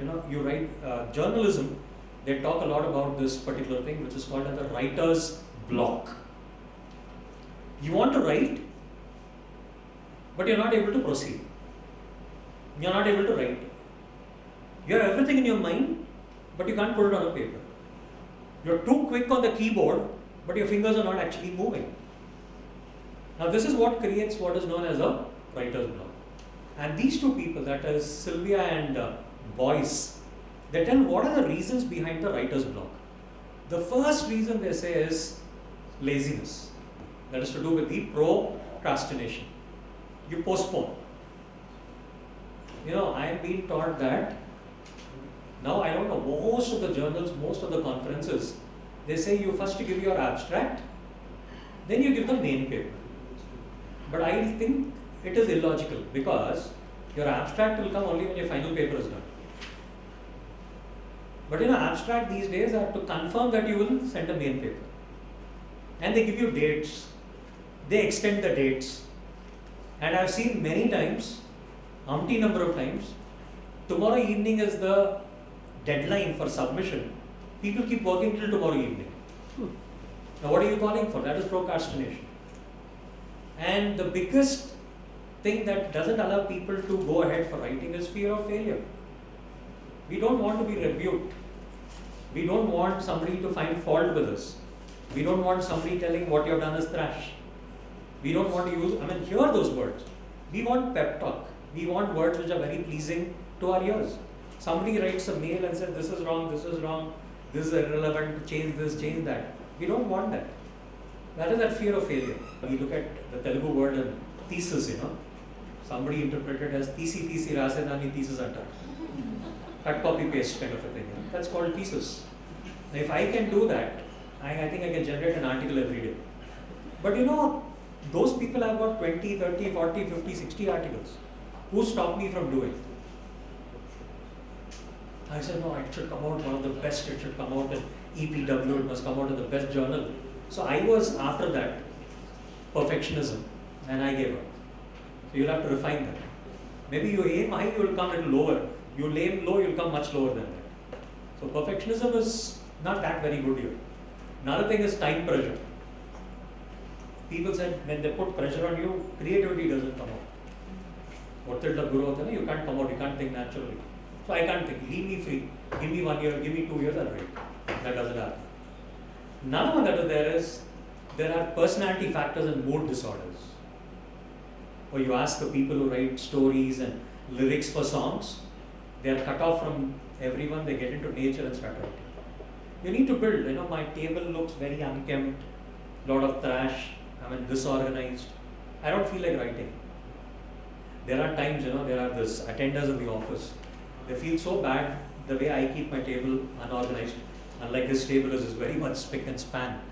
That they come and organize it. I get angry. Why did you do that? I can work in that unorganized way. You organize it, I'm gone. You get it? There are some people who are like me there. Now, I'm looking at two things that are there. Again, Sylvia and Boyce say, solution for handling these problems. What stops you from writing is two things. One is you rearrange the writer's environment. The second thing is you rearrange your writing habit. These two things are a solution to the earlier causes which we have said. How do you go about rearranging your writing environment? I have done a 1-month course at Chiang Mai in Thailand on advanced leadership. One of the component was AV skills. One of the component is how do you write? They gave us a topic. Till today we talk about thematic appreciation test. You put a picture and you're asked to write something about it. And I still remember taking a test at Gurgaon, at Management Development Institute. A professor told about my personality based on what I wrote. He was a psychology guy. I still remember. I think even my parents and my nearest sibling don't know what I am. But based on my writing, he could tell me who I am. And that is what a thematic appreciation test. The way you go about with trying to make it conducive. I was standing and sweating. Ma'am said, why don't you sit along with him in the room here? It's got AC here. You don't sweat a lot and other things there. The thing is, if the environment is not conducive, no matter how hard you think, ideas don't flow. And writing is a habit. Somebody said, your thought becomes your word becomes action. When you repeat the action, it becomes a habit. And your habit becomes your character, and character determines your destination. And there is a book by Charles Gunning. I wish you go about with reading. Yesterday we had a meeting. We are reviving stepwells and other things at the university. One girl said, we need to go about with changing the atmosphere of colleges, create bins, people start owning the colleges, they don't litter, all that stuff around. And the government also came with a very good initiative. They said dry waste and wet waste. And there's a guy who comes to pick it, he takes both and dumps it in the same thing. And I question, why are we creating dry and wet separate when that guy is mixing both of them? Because we are still not cultivated it to become a habit in this. Even writing, you start making bits and pieces. Now, I learned from experience. Like recently there was Coal India, which gave us 3 crores and they set up a chair, professor of practice. Next day the event is there. And people are very much news hungry. The moment the event is over, I must put it in the papers. So the thing is, what I do is one day in advance, I write the date, the press, I'll tell who all are coming. I create some rough spaces. Whoever has said something, I type it in that space with my mobile. Once it is done, I send it to the press guys. So I'm trying to reduce, it's become a habit how to reduce my time span. I said you got to change, make things in your habit there. And to rearrange your working environment, you have to establish one or a few regular places where you're comfortable in writing. You got to minimize distractions, limit social interruptions. And the biggest one is this. At the end of the day, I want you to check. Can anyone tell me the meaning of the word phubbing? P-H-U-B-B-I-N-G. I'm not here to check somebody's vocabulary. Phubbing, P-H-U-B-B-I-N-G. Where you give more importance to the smartphone than the person in front of you. Look at a video in YouTube at the end of the day. What is phubbing? They'll tell you how new words come into the dictionary. And the biggest distraction cannot be more than this. And psychology says, I'm so happy not many have done it here. I think 1 or 2 are there with it. The thing is, more than 42 seconds you can't stay without checking your updates. So is it not a distraction? And again, these days we are making a lot of this YouTube videos. We are calling it as MOOCs, Massive Open Online. And they say the video should not be more than 15 minutes. Someone, this person from CEC said, just imagine a doctor doing an operation and you tell his span of attention is only 15 minutes. There is a pilot and he says span of attention is only 15 minutes. Can the plane land safely? No, that is for students. Why are you telling it? I tell Span you. of attention. We are spoiling them. And Point of view. that's the thing. So you have to overcome that kind of a thing. From occupation. There are a lot of things there that people say, they justify, they defend against it, for it. There are a lot of debates on that span of attention part. But I give you 2 examples to say that if a doctor says it's only 15 minutes, I think the patient is gone for a toss. The pilot says it's only 15 minutes, it's gone. So why not we start telling that you need a bigger focus? The teachers will have to do that. Okay? So I said about minimizing social interruptions. And the other one is make writing a daily activity. It's not that, for me, I think now it has become a daily activity. By the time I go home, somebody had given me some task. I have to rearrange things and prepare a press note for that, translate it in Telugu and send it along with the pictures. For the past few months, I am writing almost every day, or writing at least 4 or 5 times a day. I tell that you got to write daily. And the next thing is write when you're fresh. Or you'll have to know when you are a skylark or you are an owl. There is a Canadian psychology test that is there. I still remember my grandparents telling me, wake at 4, study, it remains fresh in your mind. But with the kind of conditions that I grew up, I used to wait for everybody to sleep, then I used to study. I was more of an owl. But now with everything around, I think, give me any part of the day, I think with a lot of distractions also, I can read, understand, and reproduce. I've become normal. So there are people, who say they're skylarks. Early bird catches more prey. Owls, you hunt in the night time. Normal, any part of the day is okay for you. So figure out what is your strength, when you're fresh, when you can come out with ideas. And it's always good. So you may have the best of memory, but it's always nice to have a piece of paper and pen with you. Something strikes your mind, write it. And you have to be a voracious reader to get appropriate words coming to your mind to write. Now I have a boss in my office at Human Capital Development Center. He's from journalism, Stevenson sir. Now I write a piece of paper to be sent to the press. He has sent me a benchmark. He said there are 5 speakers in a seminar or a conference. I said, one said, one conveyed, one opined. I used different words. He said, never repeat the word. And when he ended up reading, he says, this word is already used. Find another word for it. Find an alternative. So you should have a quiver, with too many arrows to use there. So you should be armored enough with vocabulary to go about with expressing. Maybe there are 5 speakers and you'll have to thank everyone. So I thank. Doesn't make any sense. Find out something unique in what everybody has said and thank them. For that you got to be a good listener as well. We are all endowed with 2 ears, but we tend to use our mouth more. So the thing is, that's important when you do it. And the other one is write fresh and write in small and regular amounts. We talk about binge eating. People talk about fasting, but you end it with feasting. You talk of intermittent fasting, and you do feasting after that. No, that is binge eating. Even writing, you can't do it in binge. One sitting, I'll do 20 sides or 20 pages. Do it in bits and pieces. And the other one that says is capitalize on the post-writing thinking. They said when you have done an article, don't be hasty to upload or press the enter key. Rethink, rework it in your mind. Play like a cassette in your mind again to figure out something can be changed further. And if you can spend that extra bit of time, probably you can make the review process and lower the rate of rejection. That is crucial. I tried telling on that, and share the writing with supportive and constructive friends. Please remember this word. You are not talking about criticism is not always bad. Constructive criticism. If somebody says, man goes about it taking my feedback in the end and says, Patrick, the expectation was this, you didn't do it today. This time, next time when we call, ensure that this is there. I'll take it. My friend is my true reflection. He'll tell me, probably people had other opinion about your talk today. What is that other opinion? If you tell me, I'll improve it. As a teacher, you have a different kind of a thing, I'll tell you. Every class you take is an exam for you actually. You can figure out at the end of the day whether you have done the job well or not.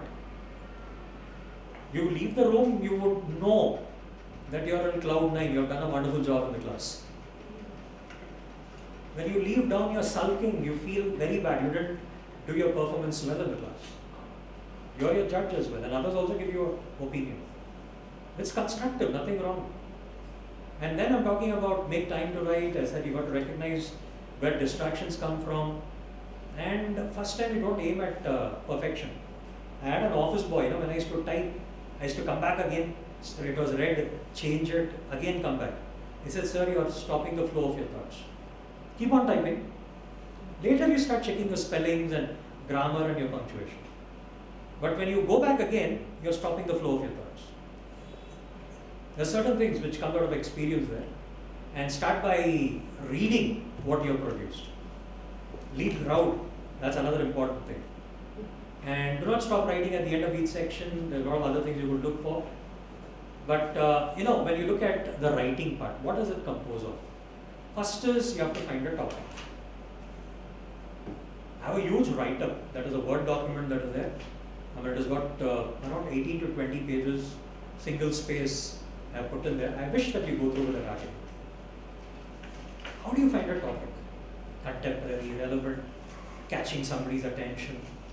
It's like a punchline. You don't feel like missing that article. You want to go from the start to the finish. What is so intriguing about a topic there? So that's something which you'll have to spend quality time on the topic and the writing process. As to it could be the writing style, or it could be sometimes some journals say it must be from a third person. Sometimes they say it must be the first person. You must follow the kind of scheme that they go about telling you. And then it is about what you put in the abstract.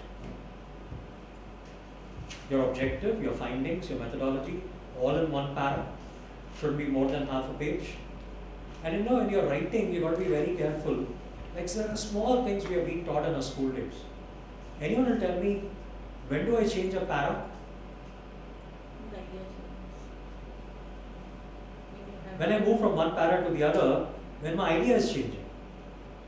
And per para, you should not have more than 2 ideas. And one idea, not more than 3 short sentences. Sometimes, we talk about this pop singer from Bombay, Shankar Mahadeva. His songs are called Breathless. Have you heard it? You know what is that?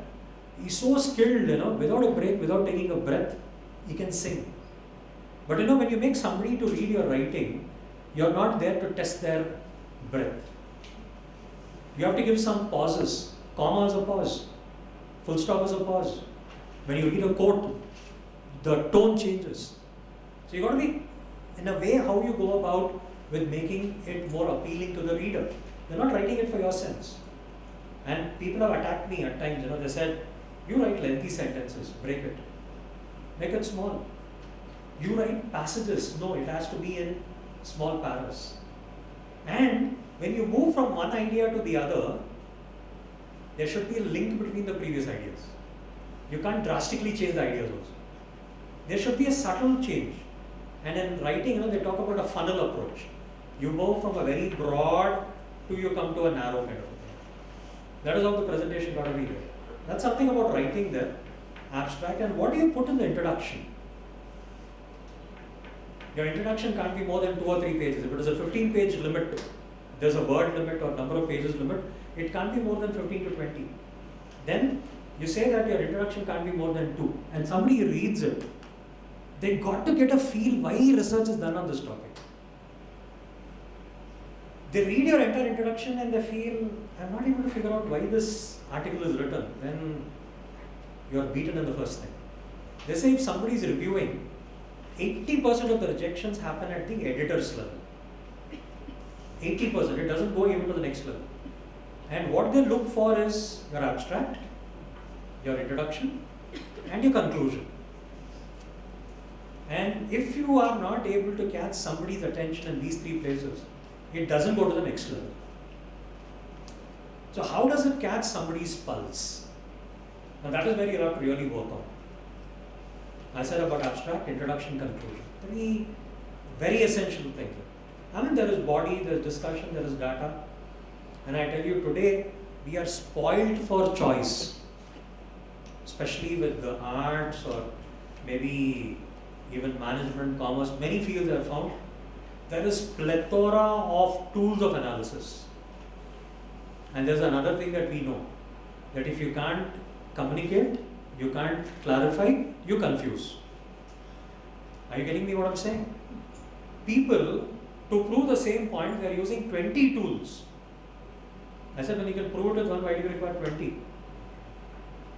And all the hypotheses either are accepted or rejected. Why do you need 20 tools then? It's all available. Today there is R tool, there is Python, earlier it was SPSS, then SAS and whatnot. The next person who's going to come after me is an expert in SPSS. He would tell you what could be the right choice of tools. But don't confuse people. That's the thing I'm telling you. And if you know when to use which kind of a tool, half the battle is won. But you end up using wrong tools, that is where you're calling for trouble. Just because you have freedom to choose tools, don't do that. Another one, whether you would like to give your references at the end of the page or will you give it at the end of your article. At the end you call it the footnotes, or you give it at the end, you call it the bibliography and references. And references again, it doesn't take much time, it depends on which field you are from. If I am from commerce and management, then I would tell, we go through APA and MLA. Even in the social sciences, they go through that, whether it is the Modern Languages Association or the American Psychologists Association, referencing tools here. And MLA is not more than 5 pages there. If you can, I mean, there's a book on MLA style, 14th edition or whatever. But the thing is, if you can take a synoptic thing, if I'm quoting from a newspaper, from a speech, from a TV serial, from a journal, what is the rule I apply? If you can get relevant, and it makes the job a lot easier. Today we have a lot of the softwares that are there, where you can put all your citations at one place. It will rearrange you, tell you in whichever style you want it. You want it MLA, you want it APA, you want Chicago, you want Harvard, Mexican, it will change and give you. You don't have to struggle much. Some people say it must be in the chronological order. Some people say it must be in the author's alphabetical list. It must be the last author coming first, or the second name of the author first. So there are different ways, and you have to be adaptable. That's what we've asked. And then it is to do with appendices. And these days, some foreign journals, they have made it a practice where they are asking about your conflict of interest. Yes, ma'am. Sir, just now you said you are taking something from newspaper, Journal, yeah. journal, Yeah. and all that. So while writing, one should paraphrase. That you did not add, sir. Paraphrase. or I'll come to it write- when I thought I would do the plagiarism part of it. The thing is, you take somebody else's idea, Sir, present, and then we do that. What we say is 30 continuous words you take from someone. According to WIPO and other standards, it's called as plagiarism. So you read, you understand, put your own words. That also got some limits. And when you read and put it in your own words, that is where you're calling it as paraphrasing.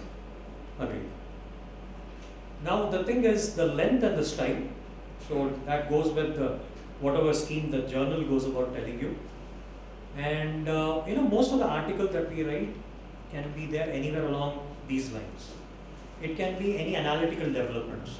This is mostly in sciences, life sciences, physical sciences. It can be theoretical developments. Let's say sir spoke about anthropology there. There are new things which are emerging in that. So that will come in it. And there are some concepts which are getting evolved over a period of time. We call it the conceptual development. This is actually what was there in medicine, but today we are using it in management. What we call it as a case study. If somebody joins the hospital, you call him an inpatient. To the court, you have a sheet tied up. Every doctor comes, doesn't have to ask from the beginning. That file is called as a case sheet. History of the patient. Now, in law, if anybody is there, when a judge has to give a judgment, he says, quoting the judgment with similar conditions now, I give the same judgment. So the earlier thing is called as a case law. Now, if the situation is something like Kanimini Ergani, like you have never come across it any time in the past, you are doing it for the very first time, they call it a landmark judgment. Do you get it? First time you are giving it, and later it becomes a case law. So that is where case studies come. Do you get it? I don't know if people have read what had happened in Bombay. There are 2 teams asking for recognition as the original Shiv Sena. The judges put the judgment in such a way, both the parties are happy that the judgment has come in their favor. Do you get it there? So beautifully. You got to read how it is. Shinde thinks the court has done justice, and Thackeray's son also thinks the court has done justice in my favor. So beautifully they have done it. And you would have seen 2 days back Amit Shah ji telling that the people who are giving the judgment will have to be very clear with the words. Doesn't give any scope for wrong interpretation and litigations later on. The way the law must be structured. Talking about case studies. Sometimes it can be a book review or a literature review. Sometimes it can be educational papers telling you about DIY, do it yourself kind of thing. It can be responses to already published when you're giving a review. See, I don't watch a lot of movies, but I read movie reviews. There is Kerala Story. People said it is offensive, things are not based on fact. But if you look at the way the movie is going, it's making a lot of money. But again, people are questioning, is it really true that 30,000 girls were abducted and joined and all that stuff there? No, they're giving reviews. Then you talk about the actual thing which is research. or somebody has published something, you're trying to give it in a synoptic thing, that the position paper, the different thing that you have. My way is trying to look at why does an article get rejected. This is what I said at the beginning. First is, whichever field you come from, the editor asks whether it is contributing to the given field of knowledge. First and foremost.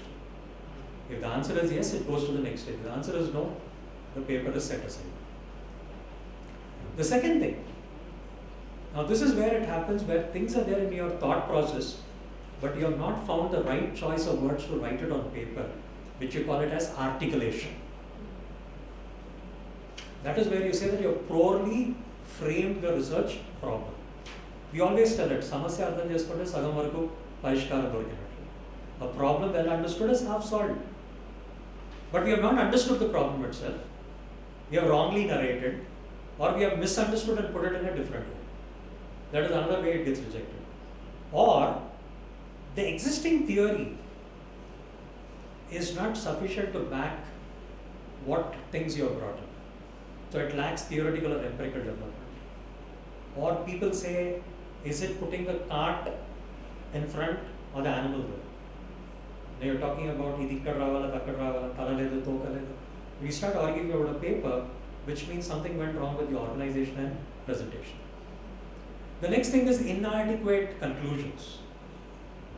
People leave too much to the imagination of the reader. That's wrong. You have to draw the conclusions. That's the responsibility of the writer there. The next one is inadequate literature review. Oh, inadequate, it can be lot. I mean, I question students, your Viva is now, and your literacy stopped in 2020. What did you do remaining 3 years? Was there no development in your area, in your field? Why did you stop doing latest reviews? So literature got to be up to date. That is the basis of research. Then there could be other reasons that are there, and sometimes the way you have introduced the topic has gone wrong. Or it could be that your paper is crossed or breached the length which is permitted. So excessive length, that could be one reason. They ask you to shorten and give you. Then the papers can be accepted straight, they can be accepted without major revision, or they can be accepted with revisions. This is what happens. And the rejected papers, there are other reasons that are there which are related with research. It is lack of contribution to the field, as I said. And is it really a contribution? You got to ask yourself. And the next one is the problem clearly defined. Do you clearly understand the state of art? I mean, what was traditional knowledge to what is contemporary? And then, is your poor writing style hiding your contribution? Now that can happen, it's because of our thought process. We think in our native mother tongue and we start putting it in English, we don't find right choice of words, that could go wrong. The other one is, are you submitting it to the right journal? Oh, I found some people, the journal is related with archaeology, it was free, Scopus, and we had management articles published in it. And today we are trying to take shelter under the guise of a word called multidisciplinary. What is wrong? Management guy writing it in archaeology, then it is multidisciplinary. But the truth, people know that how they got it published and why it is published in that journal and not the normal Scopus journals which are meant for management. Right journal. Then it's about, have you properly identified the impact area of your application area? Or it can generate more ideas, more thoughts, kind of a thing. And poorly framed research problem. It is novel and interesting area of research question. It is a beaten path. There's nothing new in that. So how do you write in that area? Then it is not novel. The problem is not clearly and concisely defined. And then you say that it is an approach which is logical. I mean, is the approach logical and well organized to the problem? You know, most often we ask people, defend the topic. Defend why should you pursue these objectives. Defend why that hypothesis is to be tested. Why that sample size. People loosely talk about it. Today you have tools which will determine what is your sample size. Your objective will tell you what type of tool you use for analysis. So that is where people go wrong. And then in the state of art, where you talk about kind of literature which is not cognizant with that, and then lack of the theoretical or empirical development, and under this you say the analytical mathematical errors are there, or you are writing approach is not appropriate, or your approach does not agree with the accepted theories which are already established. And then you talk of the presentation factors, poor paper organization, or you say the presentation is not clear, concise and well organized. I mean, you don't have to ramble, you don't have to beat around the bush, you don't have to be verbose using too many words that are there. And are you properly linking the introduction, development and conclusions? Now this is where you use a word called coherence. If coherence is missing, it's gone. And then you talk about inadequate conclusions. Do you have appropriate technical basis for drawing the conclusion? See, we teach hypothesis testing in the class. We use table values. But if you use SPSS, SAS, R-tool, PSPP, we say you get p-value, which is based on probability. If the answer you get is less than 0.05, what do? If it is greater than 0.05, you accept or reject the null. How do you do it? So there you have to have that kind of backing. Now, do your conclusions finish the story that began with the problem statement? See, by the time you have done your conclusion, you should find solution to the problem. Or you should at least go about with throwing more light on the problem. See, research we say is exploratory, explanatory, descriptive.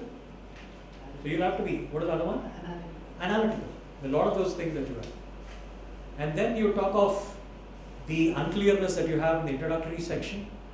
I mean, you talk about lack of consistency, excessive length, I mean, the pages which are unnecessary you are put in. There are a lot of other reasons that you have.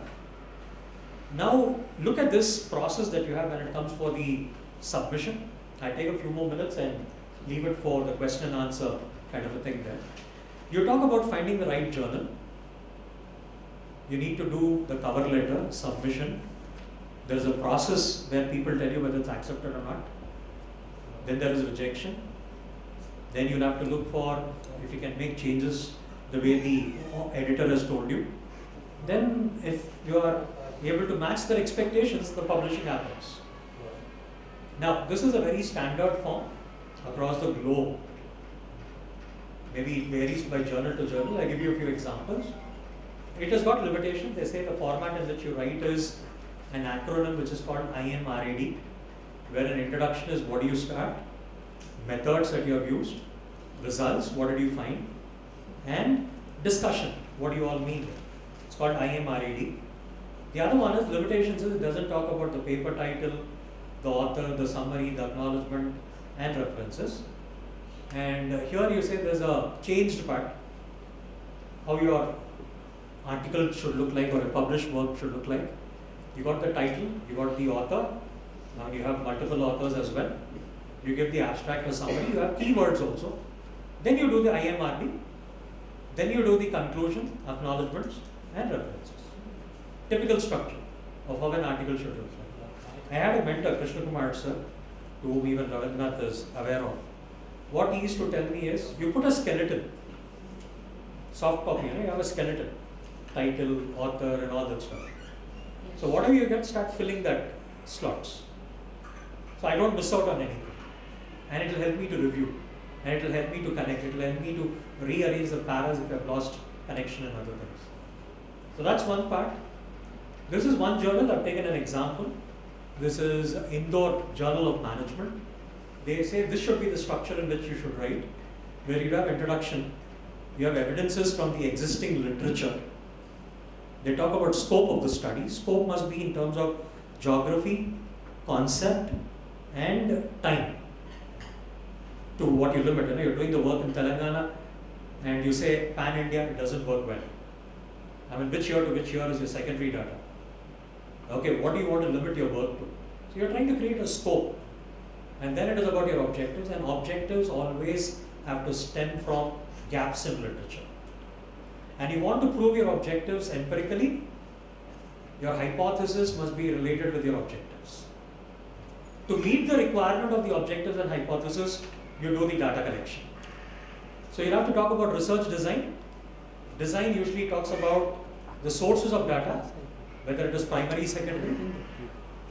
It tells about your sampling method, your sample size, your tools of analysis. Alright?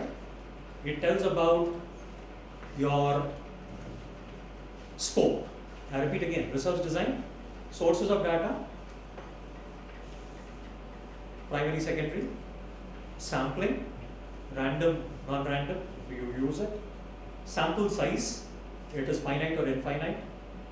Then you talk about tools of analysis, whether it's univariate, bivariate, multivariate.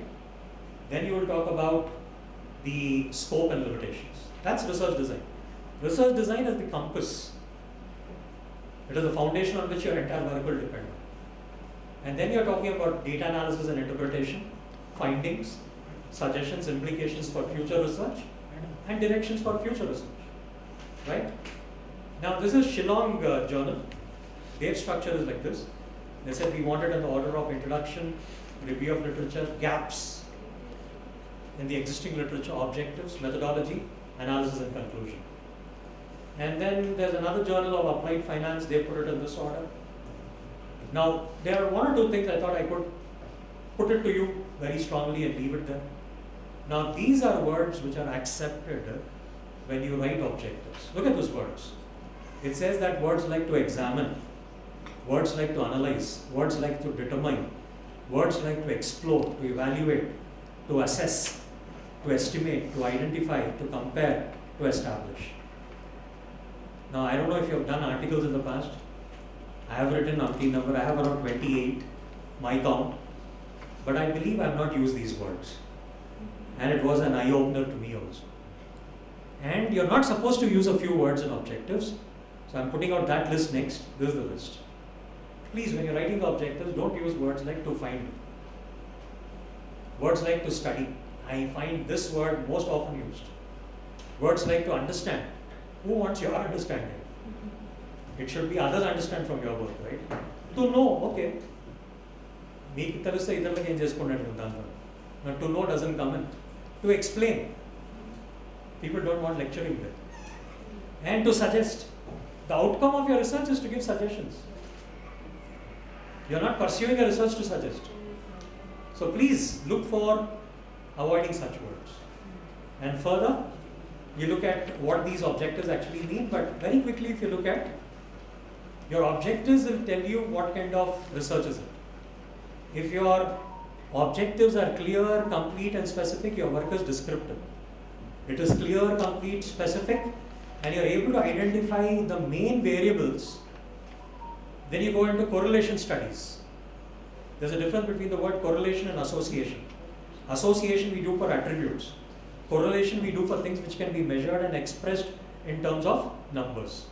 And then you have the other one where your objective is clear, it is complete, it is specific, you can identify the variables as dependent, independent, and you want to identify the direction of the relationship. Then you go for hypothesis testing. Sometimes people ask me, is it necessary that you should have a hypothesis in every study that you do? I think you'll find that answer if you read that red envelope, which has all those ingredients, then you go for hypothesis. It is not just the relationship, it is also the direction of relationship you want. Okay, I wouldn't go much into what I have given here. Okay, now these are certain things that you would get into. I have 5 odd minutes, 3:45 is my closing time. If I can take some questions, I would take that. Before going interpretation, Yeah. say something on plagiarism. Plagiarism. I've just, ma'am said about paraphrasing. I've already told that. The thing is, you're not supposed to lift 30 continuous words of somebody and claim it. And the other thing is, there is a short quote and a long quote. With intention, you'll have to give quotations there.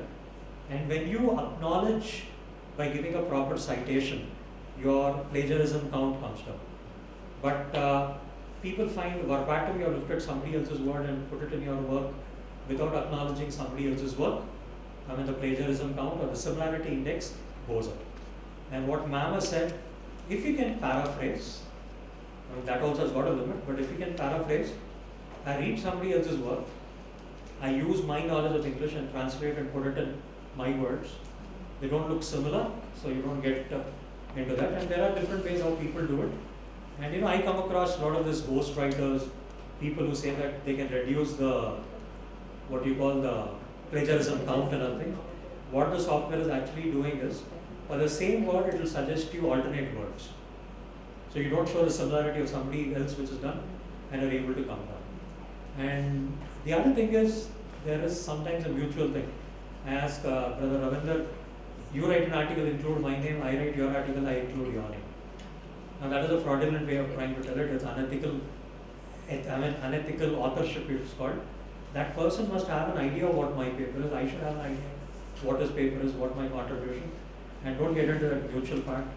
And trying to milk too much, that is another fraud that is there.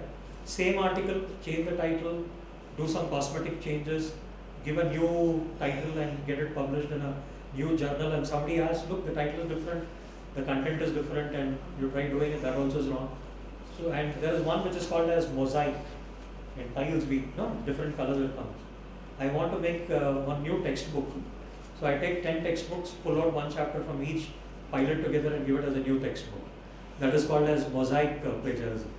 There's a lot of those things that are there, but original thinking is what is recognized, and the damage that you do to your reputation would go absolutely wrong. And today it is very hard to hoodwink software.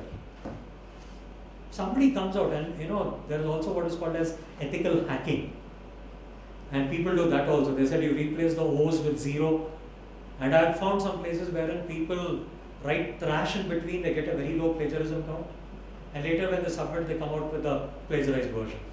So there are some places, as you say, what is that? Dorkute donga, dorkakunte dora, you get caught, you get thing there when you don't get caught. But my way of looking at it is, I do an innocuous mistake, I get caught the very first time. I go throughout the year on time, one day I go late, I get caught. Something or the other happens in my way.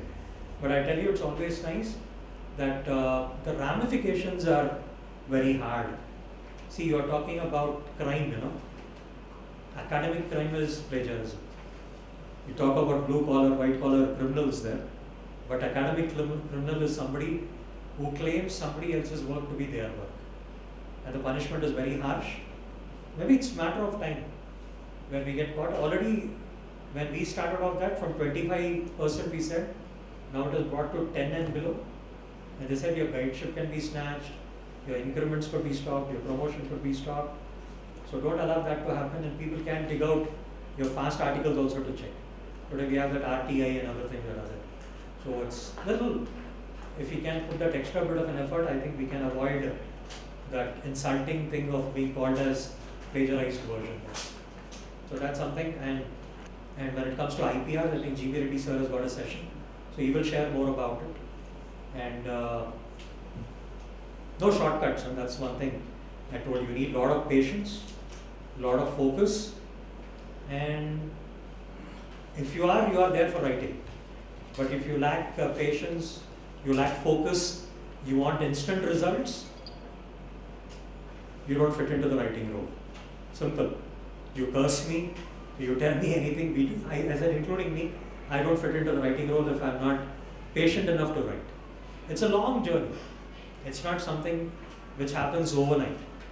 And there are big institutes that are there where they say you got to come out with a quality article. What is the frequency? They say 1.5 years or 1 year for one article. And that article should get that level of reputation which should reflect your hard work. But here we talk about 1 year people are producing 8 to 10 articles. Now that is not a true reflection. I believe it is more of cut, copy, paste. That is to be avoided. So any questions if I could take, which I can dig into my experience or whatever things I've done in the past, probably I could tell it out to the young ones. Now there is a temptation to become famous overnight is more than the young ones now. The intention behind me talking about or discussing about your topic is to present, at least to form a group faculty-wise, and present some of your, like those who have completed, those who are halfway through your topic, and in such a methodological way where you have learned these 3 days, and put it in perspective, like, just for 2 minutes, each one of you or each group. That is one thing. And our faculty members, morning we started that exercise, few of are missing. You come up with any research idea, I'm not talking about proposal, idea of your minor research project, where Reddy promised us to grant the projects, minor research projects. They have until a lot of funds with them, ICS, SRC, Southern Regional Center. So I want our faculty members to come up with an idea so that we can work upon that idea and put it in the proposal. And within a week or 10 days, we'll send the proposal to them, to SRC, Hyderabad. And then yesterday, with a really open mind, he said that only Ambedkar University has not applied yet. Digital resources and plagiarism. We have as our resource person Dr.B.R. Prasad. He is a former professor and head of Indian Statistical Institute, Bengaluru. Etymology, plagiarism means kidnapper. So who kidnaps or plunders others' work. That of course is a contrast to attributing one's own work to others.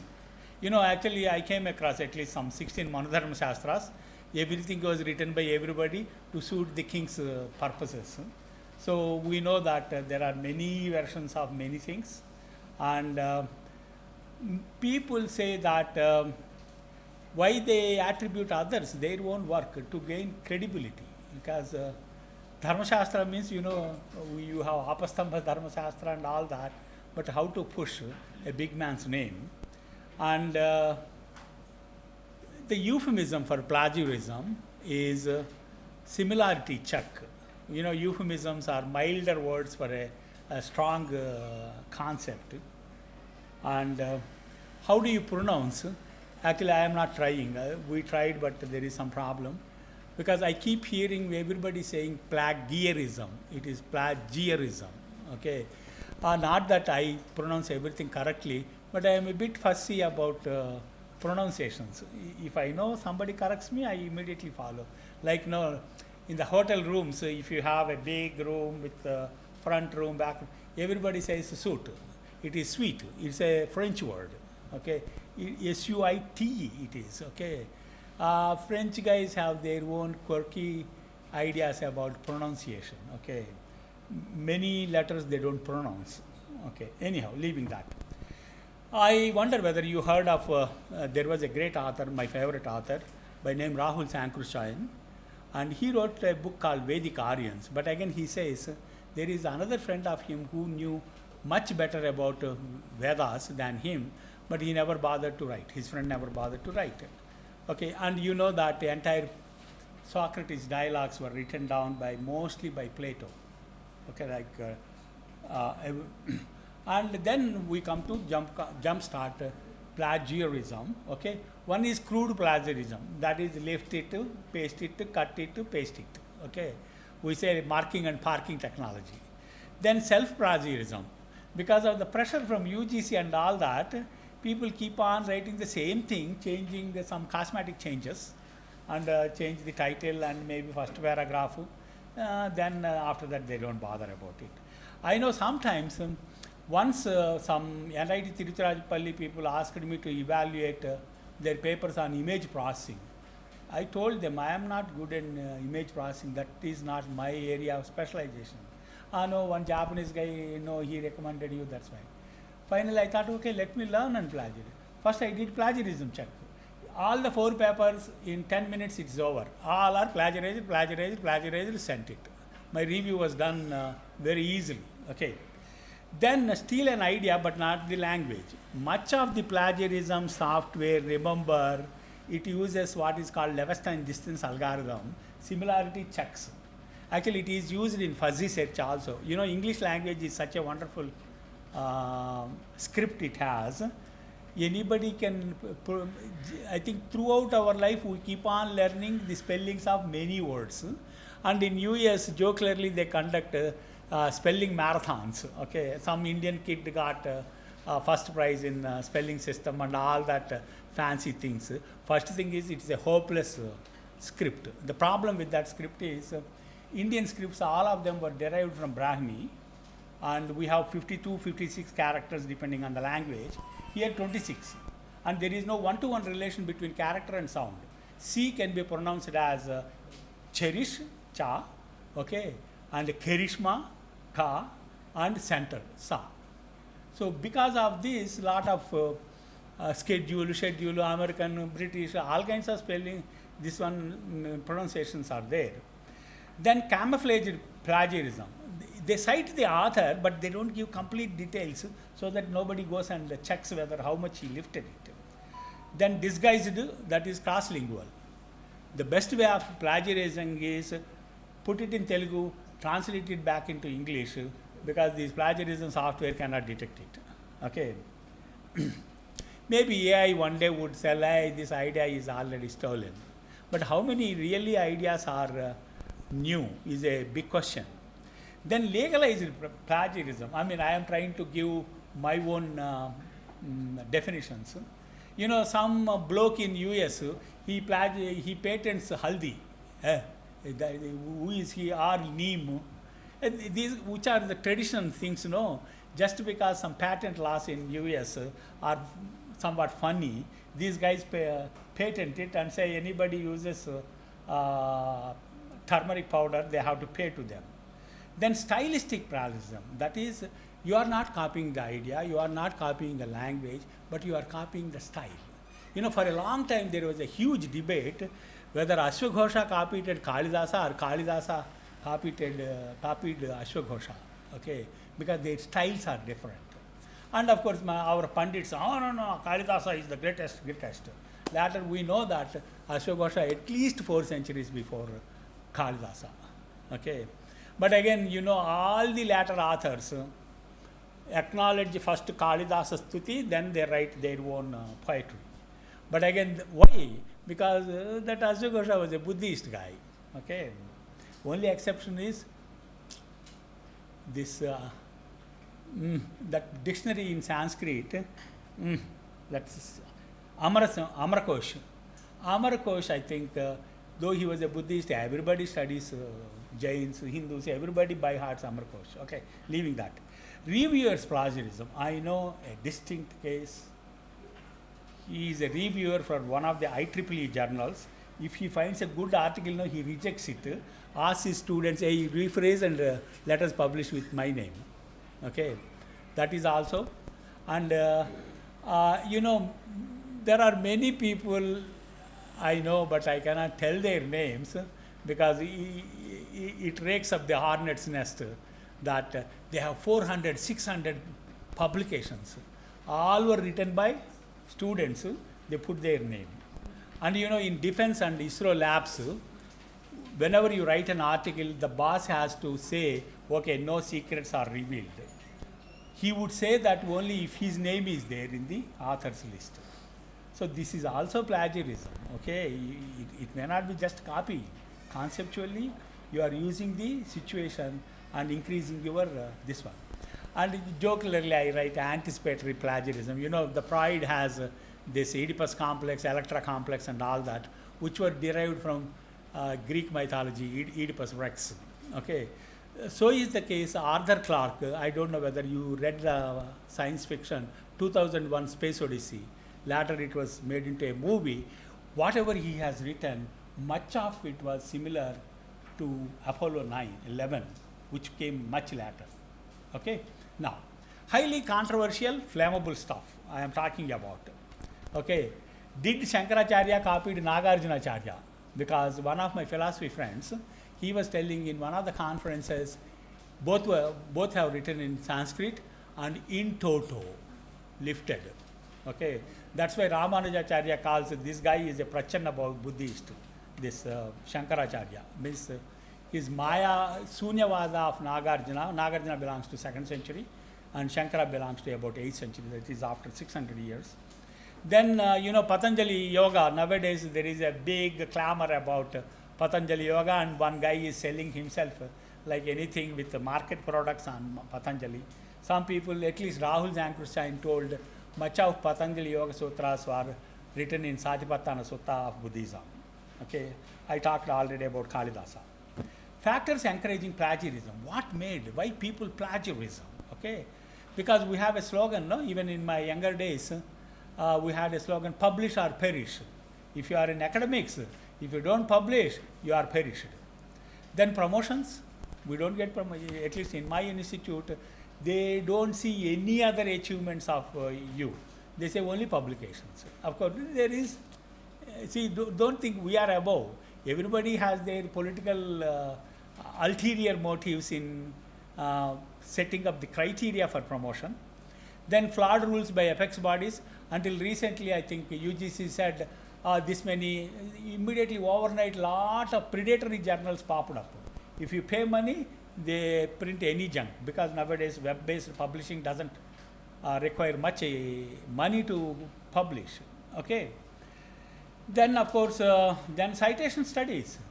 How I know that many people, scientists known to me from Indian Institute of Astrophysics and other places, they say, no, Scopus doesn't, the even citation index doesn't give completely. Whenever they apply for Bhatnagar awards and all that, they themselves collected wherever they are cited. But I always feel citation index says how much damage they have done to scientific research, because there is dark side of it. One of my colleagues, she is a reviewer for one of the prestigious journals in our, this one published from Germany. And she reviewed and accepted one paper. The chief editor writes to her, please ask the author to cite at least 5 more references from our journal, because they want to increase the impact factor of their journal. Falsely. This is dark side. There is dark side. Just as examination system, no? It's a memory test basically, but we know how much corruption from teacher side, student side, copying, many dark side things are there. Okay. Plagiarism is ubiquitous. It is everywhere. It is in music. Okay. We know that Bappi Lahiri, they say that he copies a lot from others. In fact, I myself don't watch it. There was one great eulogized director called Dasar Narayan Rao. I used to say he has one distinction. Others copy from other languages. This man copies from Telugu itself, from Telugu movies itself. Okay, that's why I don't watch his movies. Okay, plagiarism in literature and science and research, plagiarism in cinemas. Plagiarism is always the biggest thing in Hollywood. Okay. Then there are many people who are accused of, you might have, some of you might have read Da Vinci Code. Okay. I read, and before that also, of course, I agree with much of his hypothesis or whatever he tried to prove. Then Rowling, they say Harry Potter and the Goblet of Fire, some of it is plagiarized. Then Kavya Viswanathan, I think about 10 years back, she got a big problem. Then Jane Goodall, actually she is my favorite because she worked on gorillas. In fact, I attended, she came to India, I attended her in a stadium, they arranged her.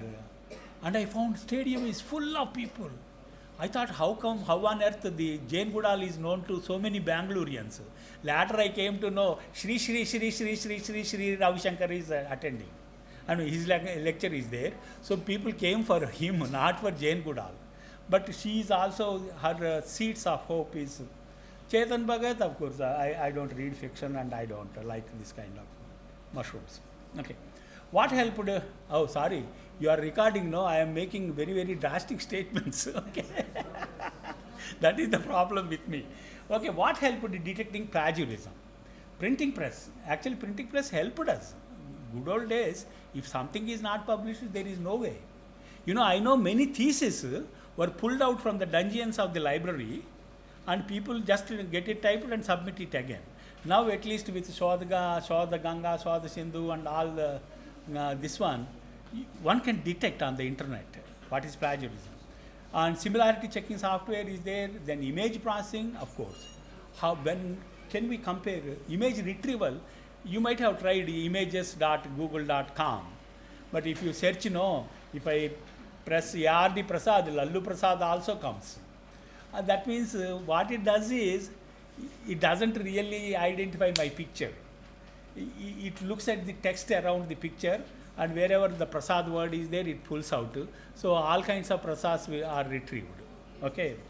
So is the case with music and all these. Still, I think has to mature. Nowadays, people are talking about AI. About 30 years back, for my thesis, I worked in the area of artificial intelligence, but now there are a lot of changes.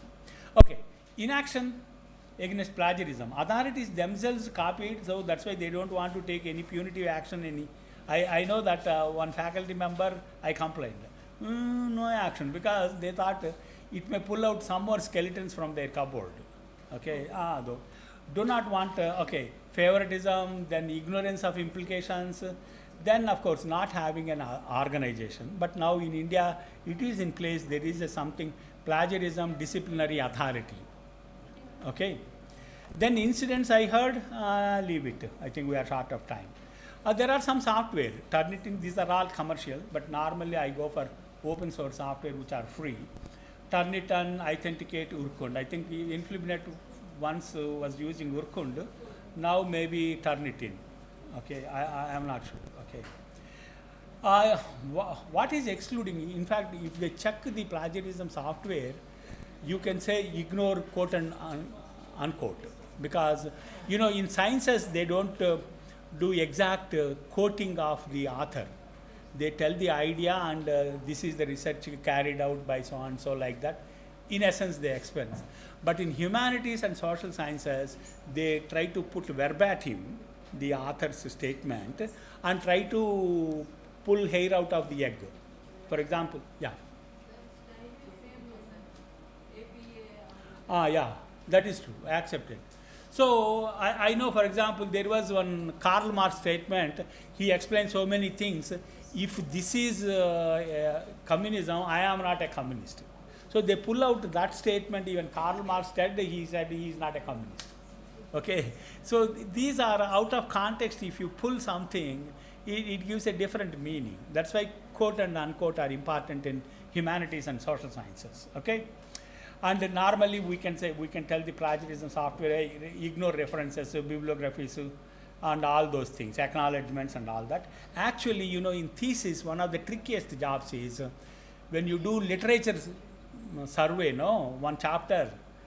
So what happened about one of my colleagues, somebody complained, he plagiarized. I brought him and checked, but all his plagiarism it shows in the literature survey, where he did lot of quote and unquote. Once I say, hey, suppress quote and unquote, nothing is there. Okay? So falsely implicating somebody is also quite possible with less and less. But the software, they search the internet, they search some of the books published and all that. But now at least the internet is computers are very fast devices. You can really compare. Okay. Nowadays everybody is talking about ChatGPT. I think you might have come across artificial intelligence and how it. I of course in sometime in February first week or so I tried how to grow mushrooms. Then it showed an essay. Okay. Now it has become a big problem. Some people, some colleges and others, they say assignments we ban ChatGPT. Immediately ChatGPT guys knew that their popularity will go down if plethora of plagiarized stuff comes into picture. They introduced themselves one more software to detect whether it is generated by ChatGPT or not. And of course now there is a lot of debate whether Google Bard is better or ChatGPT.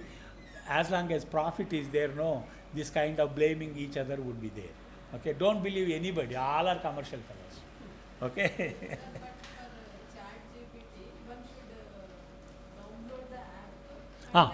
Of course. No, sometimes they allow browser based also. You enter openchat.ai and there also you can try.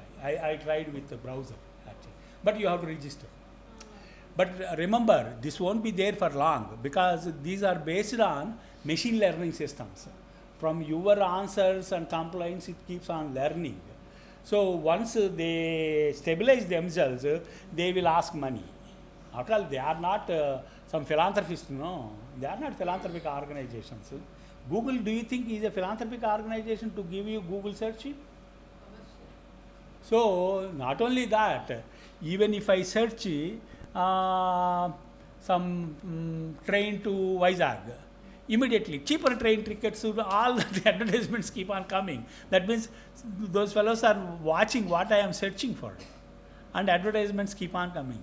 For example, I bought a car about 2 years back. Still everybody calls, do you want a loan? I don't want. No, you can take from us and repay that fellow. Okay. The problem is, this car fellow, after looting so much money from me, he sold my phone number to everybody. Remember, your phone number, your email, you don't make any paisa. Everybody makes a lot of money on that by selling, if possible, by selling us also. Like, we can sell away the country, you can sell away the organizations, we can sell away the individuals also. Okay. So nowadays, the ChatGPT guy says they can generate poetry. Once upon a time in AI, humor and poetry are very difficult because they are related to human emotions. Okay. Mathematics is easier for artificial intelligence. History is very difficult. And art is even more difficult. So somebody generated, winter is here, a time to cheer, a time of cheer. The air is crisp, the sky is clear. Fairly good poetry. Okay. And of course, poetry can be nonsensical, no? You are like, your face is like moon, like that. I mean, it has nothing to do with that. But poets can take the liberty of comparing anything with anything else. Okay, then there is humor. This weekend in California, a man used a fake gun to rob a real gun store. Okay, this is a humor. Okay, like that there are humors. Okay, and images are being generated. Somebody gave some Tom and Jerry and the aeroplane. It combines all of that and generates an image. So that means there can be art also can be generated. So already there are huge controversies, statements. This is going to be the end of the world or something like that. Many people lose jobs. In which areas they lose jobs and all that. Okay, can we identify ChatGPT content? Yes, there are a few more software like that. So you can see that the last reference points out about 12 such software. And let us come back to the various levels of plagiarism. Okay, how much you copied. Okay, level 0, similarities up to 10%. Many journals accept up to 13-15%. Okay, of course, normally what we do secretly is, whatever this authenticate identifies, it puts it in red marks. We change the language over. See, after all, we can outwit any system. Okay, in Telugu there is a saying, Satakoti Daridralaka Anantakoti Upayalu. Okay, I mean, I don't know whether you all are Telugu speaking or not, but I am taking the liberty. Okay, level 1, similarities above 10 to 40%. Okay, shall be asked to withdraw the manuscript. They may say I know somebody, he published in a very reputed journal. Later when they pointed out to the journal reported we have withdrawn all those, even after its publication it was withdrawn. Okay. Of course, in printed journal that is not possible, but in electronic journal withdrawing is possible. Okay, shall be asked to withdraw and shall be denied a right to one annual increments. Okay, shall not be allowed to be a supervisor to any new. I know one guy, he himself plagiarized, but he gets PhD, and some 5-6 students got PhD because he established a network of his caste people. Okay, so there one go to that, this one. And it is running, honestly speaking, it runs to about 8 to 10 lakhs. But normally I say, no, don't blame them. They provide EMI facility to the students. they don't demand a down payment. Okay. Actually, good old days I used to say, I think the teachers are forced saints because nobody offers bribes to them. But nowadays I find even for going Viva, they demand that student to pay airfare, 1 lakh rupees, all kinds of stories I am hearing. Sad, okay. And actually, so, this, now we say that plagiarism detecting software are there. In UK and many places, there are people, if you pay money, they write your assignments. Okay. Of course, anything is, I told you, mankind, that is, okay. Above 60%, okay, shall be asked to withdraw manuscripts, shall be denied to write to 2 successive annual increments, okay, shall not be allowed to supervise. How many supervisors lose their guideship? I don't know. There is an authority called Plagiarism Disciplinary Authority, PDA, by higher educational institution, okay, and InflibNet has the Suddhi, okay, they keep on. Suddhi is cleansing, okay, that is cleansing, I think, the publishing from spurious publications, okay. Okay, then advisory, no, don't take me too seriously. These are the dirty tricks how to outwit the system.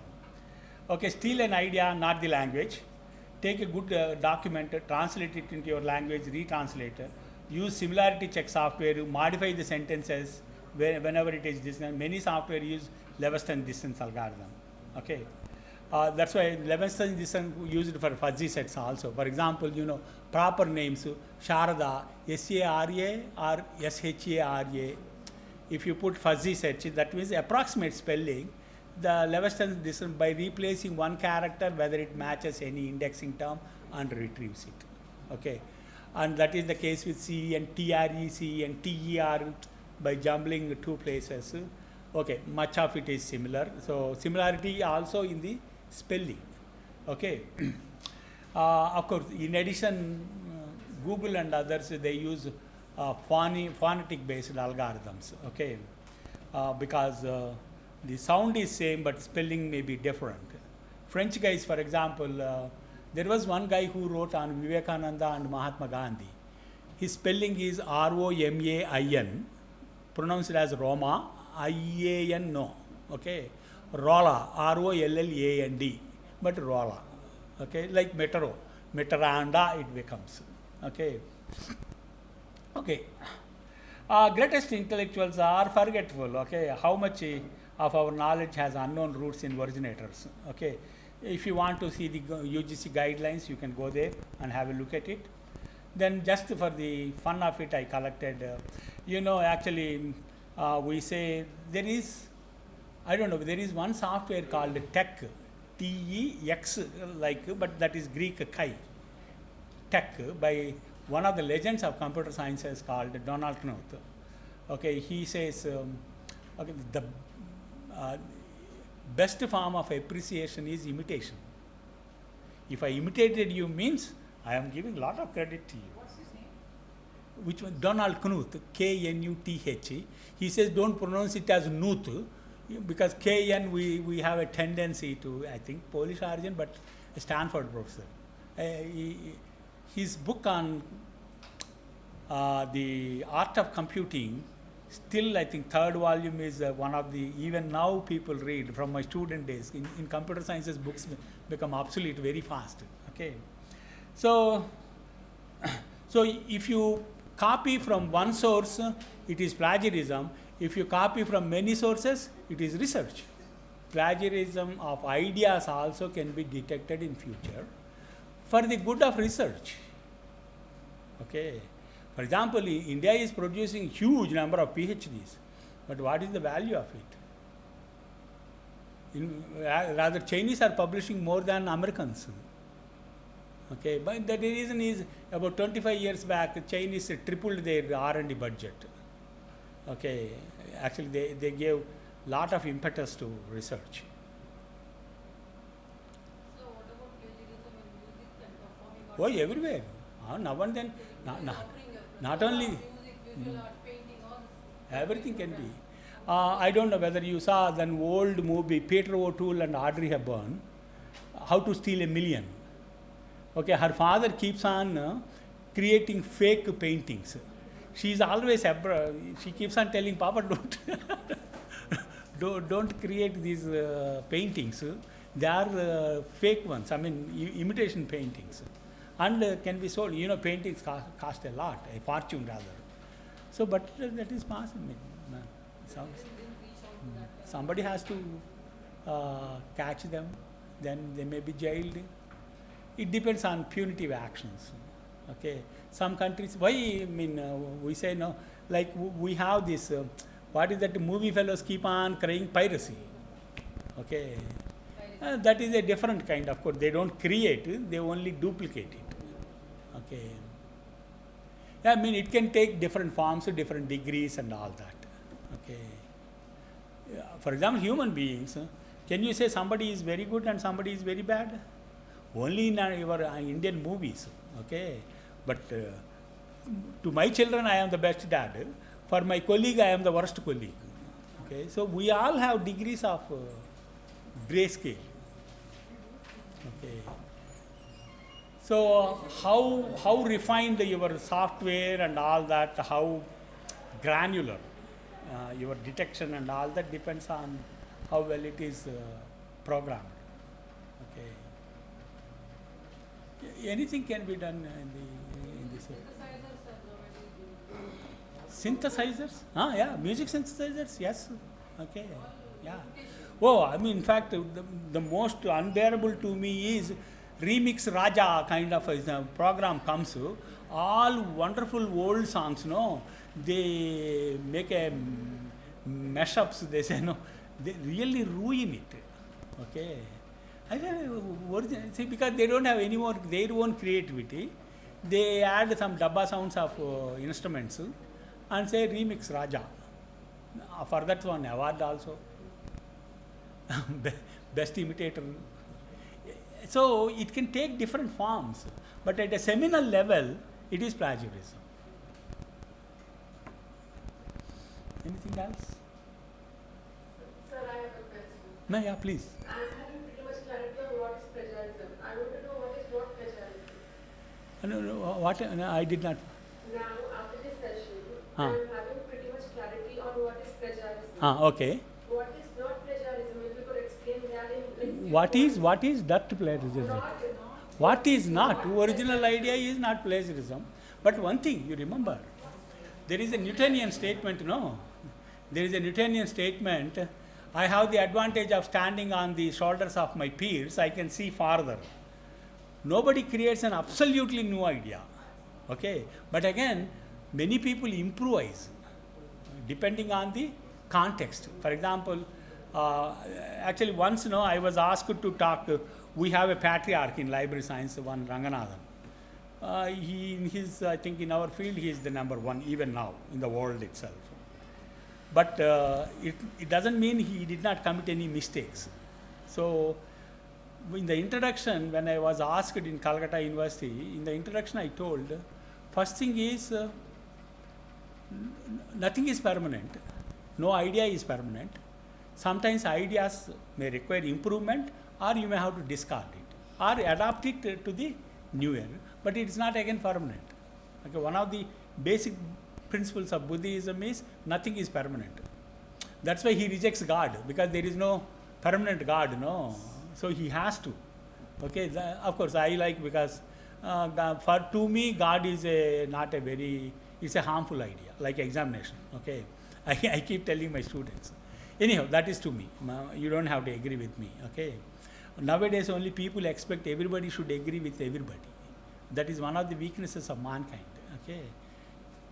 Do you agree everything of whatever your parents tell? No. But we don't have hostile relations. But anyhow, leaving that apart, we constantly improve. That is one of the characteristics of science. Okay, that is self-corrective mechanism is one of the characteristics of science, which is not the case with many religious ideas. There is no self-correction, okay, because that becomes blasphemy, which is not the case in science. Objectivity is another characteristic of science. Whether X does or Y does or Z does, the experiment, they get the idea. I cannot say that I saw the God, but I cannot show you. No, that is subjectivity. So, but in any case, nothing is a new idea, but we are constantly improving ourselves. Probably, for example, 100 years back, landing on moon was an impossible idea. Or accepting that moon as a planet was also an impossible idea. Because many of the astrology guys say moon also is a planet. No, it is not. We know that. It's a satellite. It's not a planet.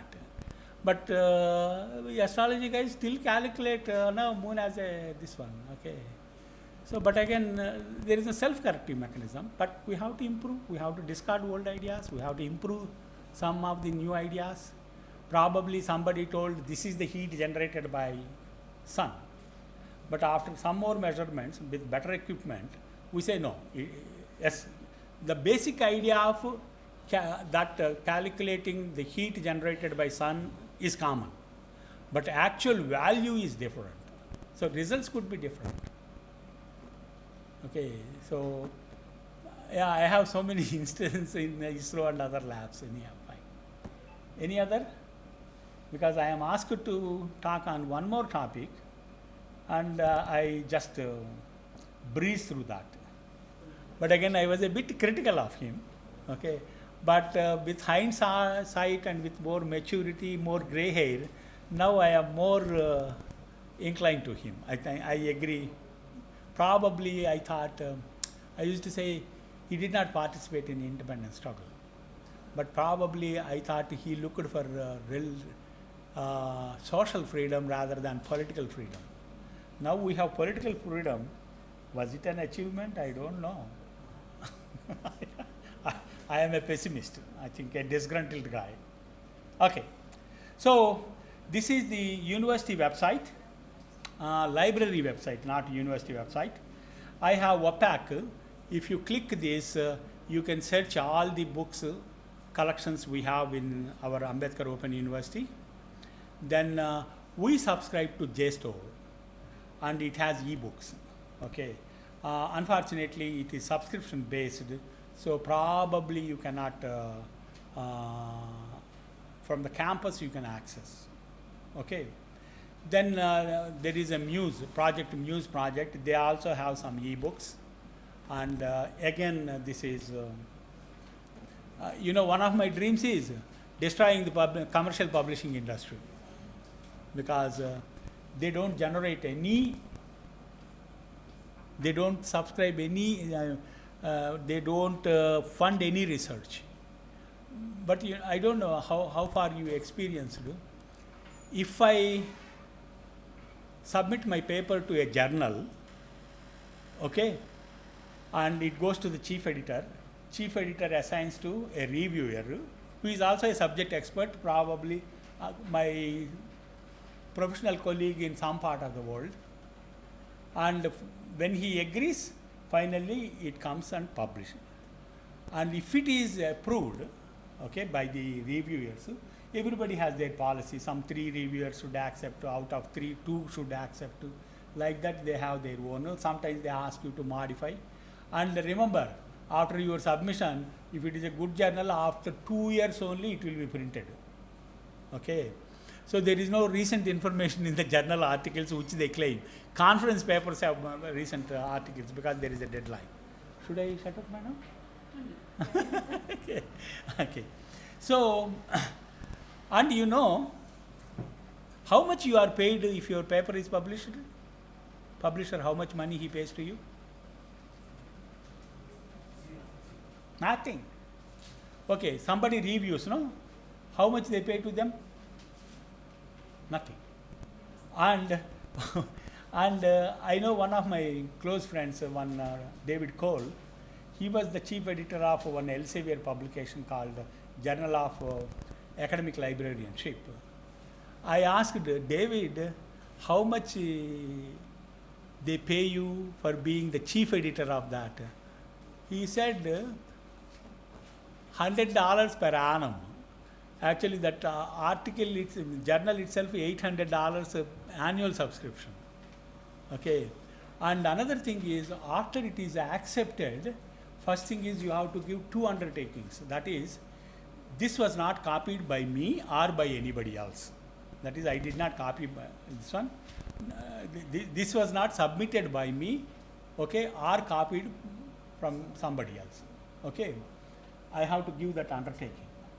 Okay, then I say the copyright is surrendered to the publisher. That means tomorrow if I put my article on my website, technically, legally, I can be sued for damages. Okay, now, why those two? For example, somebody copied my article and my publisher will file a case on that publisher. Because of it is republished, I lost a lot of income, revenue. Then, if the second guy asks, okay, your author copied it, now who will be punished, author or the publisher? Publisher says, this was not copied by me, or so catch the author. I know no subject, I publish in all the subjects under the sun. So copying, if at all it has taken, like in our thesis, no, this was so they charge the author, say, some $10,000. To whom the money goes, to the first author or to the first publisher? First publisher. That means if there is money, it goes to the publisher. If there is any punishment, it goes to the author. Such a wonderful copyright law, no?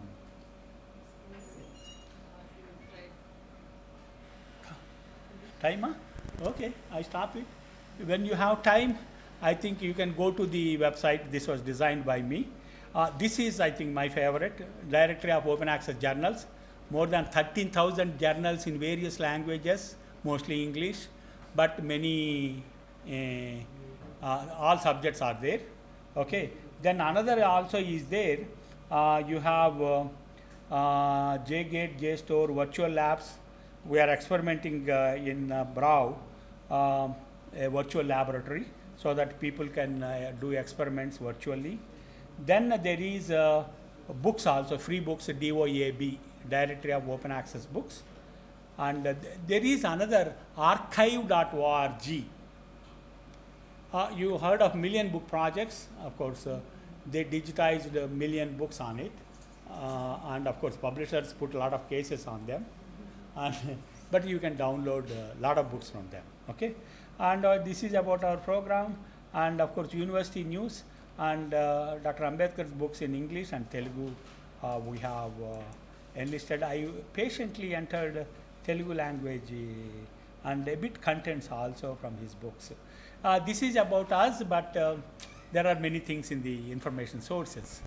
Okay, I once again thank Professor Sudha Rani, I think, okay, and also Ambedkar Open University people for giving me the opportunity to talk to you.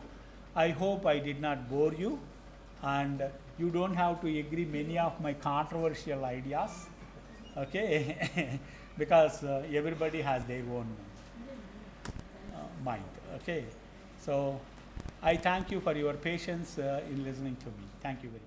So we are very thankful for you, because most of the students find it difficult to know what is plagiarism, but as somebody has said, we know what is plagiarism now. So if they know what is plagiarism, as you say, sir, they know what is not plagiarism. So as we stand on the, what you call the shoulders of our ancestors or our previous scientists, but at the same time, we also have to make an original contribution. So what is original, what is not original, that takes time. It takes critical thinking. It takes, as madam says, lots of reading. But then, sir, again, we also have to see for guidance from people like you. And here we thank you, the educator persons who can guide us, and especially the librarians are the persons who are more well aware of what constitutes plagiarism and what not. And I request you again to conduct some sessions for us, sir, so that we'll be going in more detail about what are the resources as well as what are the reasons for plagiarism and how to avoid plagiarism and how can we be creative enough to write something on our own.